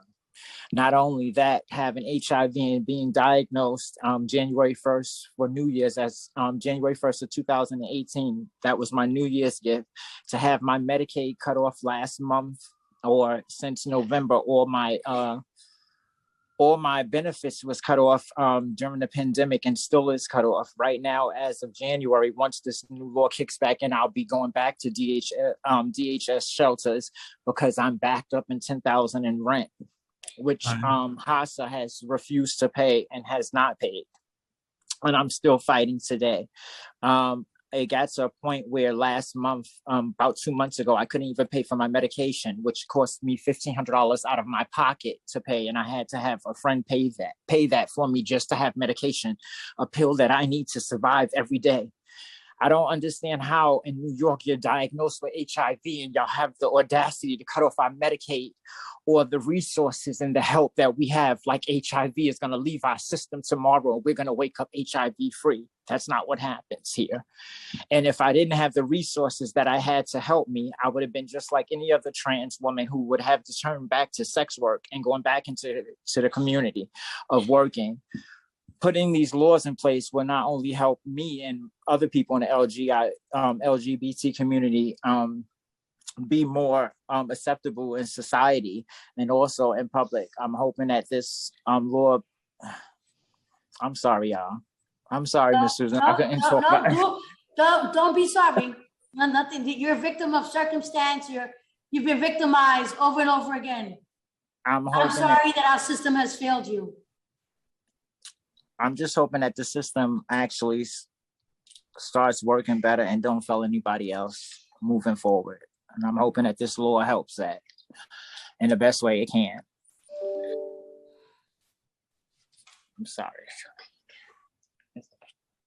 I'm sorry, y'all. Don't be sorry. If I may, after this conversation today, please reach out to Chair Levin, Chair Rosenthal, or myself. Yes. You're definitely at a place medically and housing that we have to make sure we get you on the right track and get you the leadership that can help you. And with HR, to let y'all understand HRA and DHS, why people swap back and forth. HRA basically only allows you to be in that system for a little bit, but they also push your case faster for you to get into a home, where DHS enables you and keeps you basically financed to stay in the shelter, where some people get enabled and get comfortable with living like that. You understand? Y'all have to have a program that works for everybody to get out, a program that helps rehabilitate these people to want to get back out in the world and work instead of enabling them, keeping them sheltered. And you can't mix people from domestic with regular people, because someone who is going through abuse and is scared to go outside, you can't have them in a regular shelter where people are already accustomed to being outside and are just dealing with homelessness, if that makes sense. It makes a lot of sense. Before becoming a council member, I worked 13 and a half years within the shelter system. And some of what you stated most recently in your last few sentences is what I've been trying to fight against as a council member, and part of why we're having this conversation here today. This is not a one plan fits all for everybody, but if we have common denominators, common conversations, that means we're doing something wrong and we have to figure out a better way. Yes. Thank you for depicting the difference between HRA and DHS. I'm sure many of my colleagues just see it as one system, but in reality, it's not. It's not at all. Which doesn't make a lot of sense to me either. Thank you. I think Chair Rosenthal has maybe a question or a statement.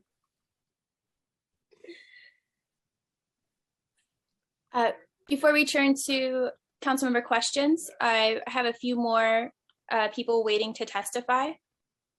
Can we Chloe? see if, yes. May I trouble you? I just want to say one quick thing to the last panelist, just to thank her for coming forward and testifying. Kat, you're a beautiful person. And I just want to make, I'm sure you know this, but wanting to make sure that you know about the Anti-Violence Project. It's just an amazing organization that I think might be a good resource for you, and just wanted to mention that. Thank you. Thank you. Thank you, Chloe. Apologies.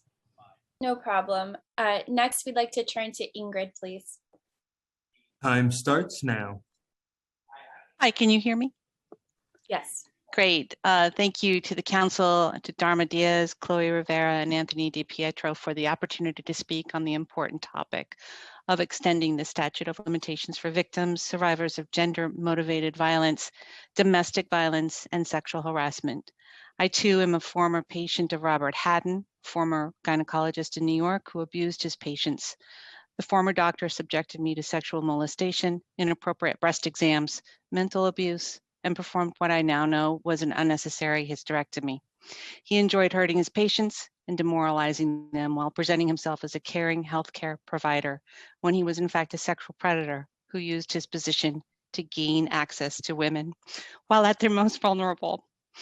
I am a plaintiff in a case related to him and the system that allowed him this access to victims for years, and he did these things to us very surreptitiously. I needed time, and I needed the knowledge I now have in order to bring this to light and to join the lawsuit that's in place against him in Colombia. It's necessary to enable people to be able to come to terms with the abuse they've sustained and help make it less prevalent in our society. Many of us who have sustained sexual harassment, mistreatment, molestation, sexual assault in or out of the home or workplace are faced with many personal obstacles for reporting. Questions arise such as, will I be believed? Will I lose my job? Will my husband, will my partner still love me? Will my reputation be ruined?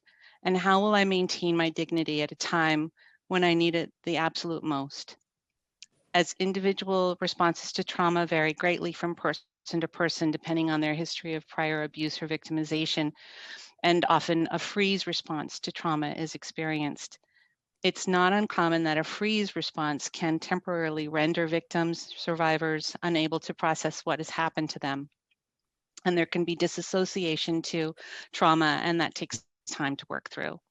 Additionally, the legal system is quite lengthy and complicated, and for many of us who don't know where to start or have limited funds, it can be quite overwhelming. So time is needed in order to ethically, humanely, empathically ensure that the voices of us victims and those who are victimized are heard.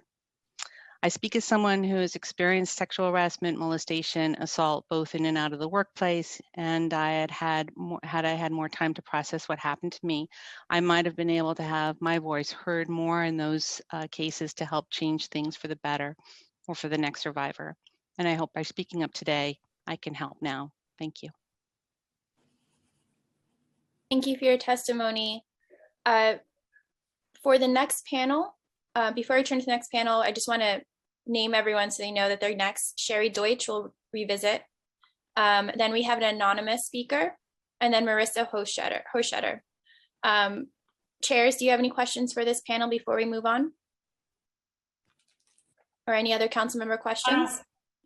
Diaz has no questions. I'm just mortified to hear that professionals, doctors, that we entrust our bodies to think it's okay. And there's a system, knowing of it, allowed it to continue. This just cannot be. I'm sorry, I'm just moved over and over again. And the stories just get that much more horrific. Sorry, Chloe, you can move on. No, thank you, Chair Diaz. So next we'll move to the Sherry Deutsch. You may begin once the sergeant gives you the cue. Time starts now. So again, my name is Sherry Deutsch. I'm sorry for the audio issues. I am, as I said, a bit in transit right now. As I said, I'm a former patient of Dr. Haddon. I began seeing him in 1999 when I moved to New York City. And it was very important to me to go see him because he was a member of such an important and well-loved institution. And I myself had great concerns about my risk for breast cancer due to my family history. And he was able to convince me that I needed to come in for a pelvic exam every 6 months, which was completely unnecessary, and therefore allowed him basically to penetrate me an additional time a year for his own pleasure. In addition, I had a colposcopy done, and we're not entirely sure if that was necessary. And so as I look back, I realized he was overly friendly. He did his best to groom me. He was like, "We don't need a nurse in here, do we?" And of course I was no, because this was someone I trusted with my health. And it was unfortunately not exactly obviously as it seemed. But the worst part about it is that Columbia knew about it and did nothing. And they could have prevented this from happening. They could have prevented my future panic attacks every time I go to the doctor. And I know my story is just one of many. And until we send a signal again to these institutions that they need to stop protecting these men, or stop protecting the people who are harming someone who comes to them for help, nothing is going to change. As I said, it's evident by what happened at USC and UCLA. This is not an isolated incident.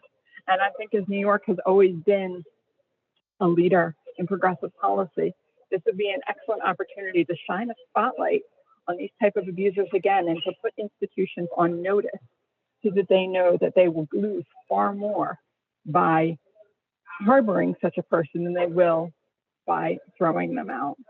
So again, I'm sorry for the audio issues, and thank you again for your time. Thank you for your testimony. Next, we'll hear from an anonymous witness. You may begin once the sergeant gives you the cue. Time starts now.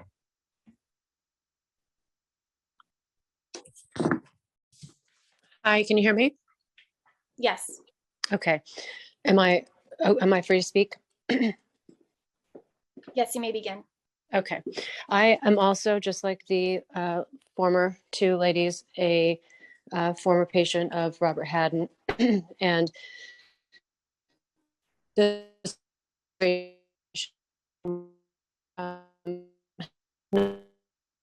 multiple levels for the involvement of this. I sought out Columbia because I was at advanced maternal age, having a child, and they are known as the most technologically advanced healthcare system, especially in New York, and I felt very lucky to be there and have access to it.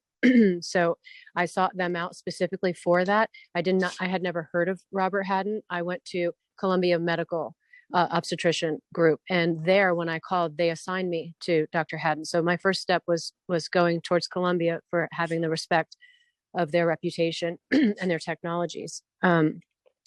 So it was there that I experienced the sexual assault and molestation of Dr. Haddon many times.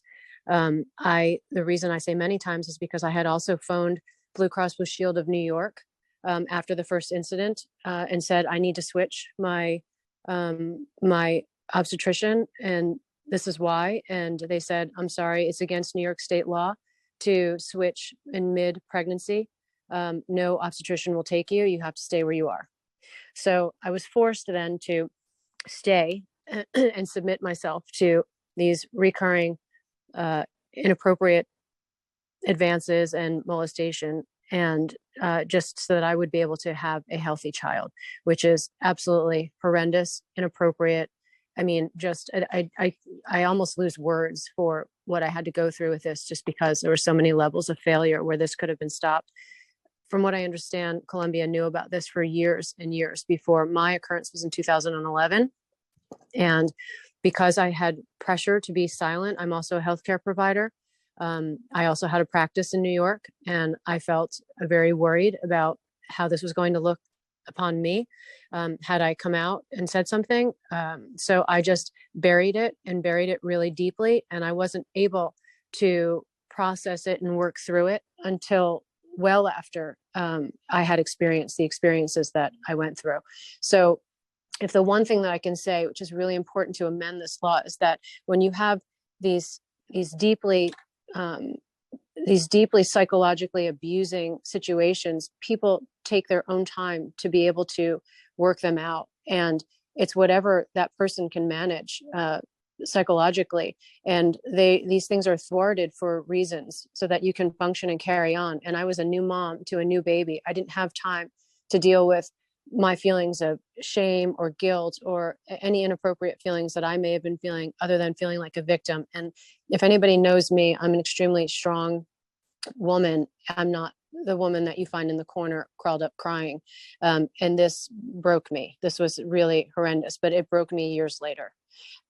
We should all have our path to justice. Our path to justice is also our form of closure and dealing with it and healing from it. And I think that's one of the most important things, that there must always be a path for justice, for healing against wrongdoing, and it ought not have statute of limitations or time limits. Thank you for listening. Thank you for your testimony. Last on this panel, we will hear from Marissa Hochstetler. Time starts now. Hi, my name is Marissa Hochstetler. I also want to thank the chairs for hearing testimony today about the Gender Motivated Violence Protection Act, and to thank Council Members Rivera and Brooks Powers for introducing the legislation. But most importantly, I want to thank my other sister survivors who are sharing just incredible testimony today about what sexual assault looks like, and the trauma that it and the trail that it leaves in our lives. I also was sexually assaulted by Robert Haddon, including when I was pregnant with my twin girls. I reported the crimes against me to law enforcement and was failed by a system that bends to those in power and privilege. I wanted to be heard. I wanted to protect others. Instead, I was gaslit and cast aside. My experience with law enforcement meant that I really lost precious time, my courage, and so much more.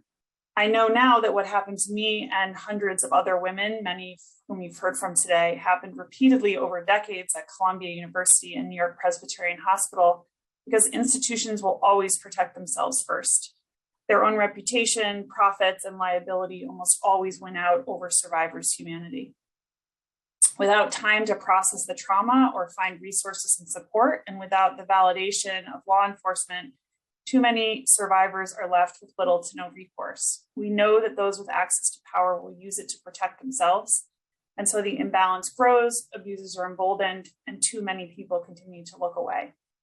It keeps happening, though, because we let them. And I will really ask the council and the committee to think carefully, like, are we really that weak that we're willing to let the same story play out of us in front of us over and over again, with the Catholic Church, the Boy Scouts, universities, doctors' offices, all kinds of workplaces? We know people need more time, especially to surface the true nature of serial crimes that happen in these institutions. There's no way to have a true public reckoning for sexual assault without access to justice and institutional accountability. And the changes to the Gender Motivated Violence Protection Act provides a window for victims to regain their voice And the amendment would open up the statute of limitations, providing a path for victims and survivors no matter when the abuse occurred. I share my story of survivorship and failure by law enforcement, not because I want pity, but because I want to be productive. I'm tired of gender-based violence not being a real priority for elected officials. It is a through line through many forms of corruption across race and class and for far too many people in the city. Meaningful change means giving survivors options. Most importantly, it means offering them more time. This legislation does that. It's not enough to just say that you support us. Government must take actions to lift our voices, protect us, and hold accountable those complicit in our abuse. Councilmember Rivera and Councilmember Brooks Powers, along with many, many colleagues, many of you who've signed on as co-sponsors, are showing people that they're willing to make meaningful action to give survivors a chance to get their voice back. I respectfully ask the committee and the council to support Intro 2372. Thank you. Thank you for your testimony, Marissa Hochstetter. Sorry for mispronouncing your last name. If I have inadvertently missed anyone else who would like to testify, please use the raise hand function in Zoom now. Seeing no additional witnesses, I'd like to turn it to Chair Diaz for questions for this panel. I have no questions. Great. And Chair Levin, and if any other council members have any questions, please use the raise hand function in Zoom. Seeing no additional questions from council members or Chair Levin, we have concluded public testimony for this hearing. Chair Diaz.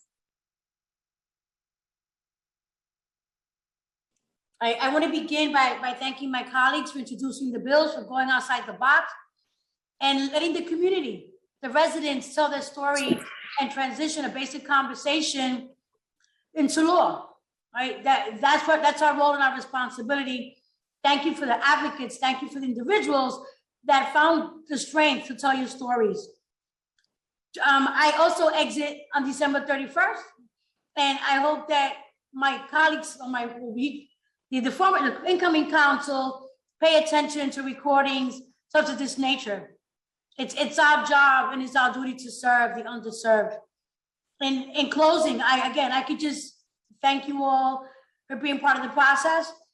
I walked into this conversation strictly thinking about domestic violence and the effects of it. And I walk away a much stronger person for it, a more knowledgeable individual as I move on and act and advocate, for your issues. Again, thank you, Chloe and the staff for putting this together. It is 2 o'clock with 19 minutes. Thank you. And I want to thank the administration for at least staying through half of today's conversation. Often the administration would leave, but till about an hour ago, we did have an admin person with us. I believe. Yeah, before you adjourn. Yes. Before you adjourn, Chair, I just wanted to express my gratitude to everybody, in particular the last several panels of survivors who testified and shared with us their very personal experiences. But it's so important for us to get, for the city to hear these stories and make sure that public policy responds to that, to the moral challenge that that your stories presented to us. And so I just thank you from the bottom of my heart for your courage and your testimony. Thank you.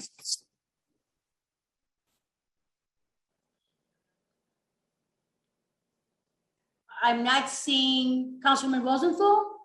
Is she still on? No, just the chairs. Just the chairs? Well, she's also a chair somewhere else, no? But again, Sergeant Perez, I'm going to end it with our traditional sofrita maker. But my staff on this side, thank you, Terry Coxum, for bringing me back around to focus. While being a member of the council, I thought deep in heart and obsessed, what do I see that we're lacking?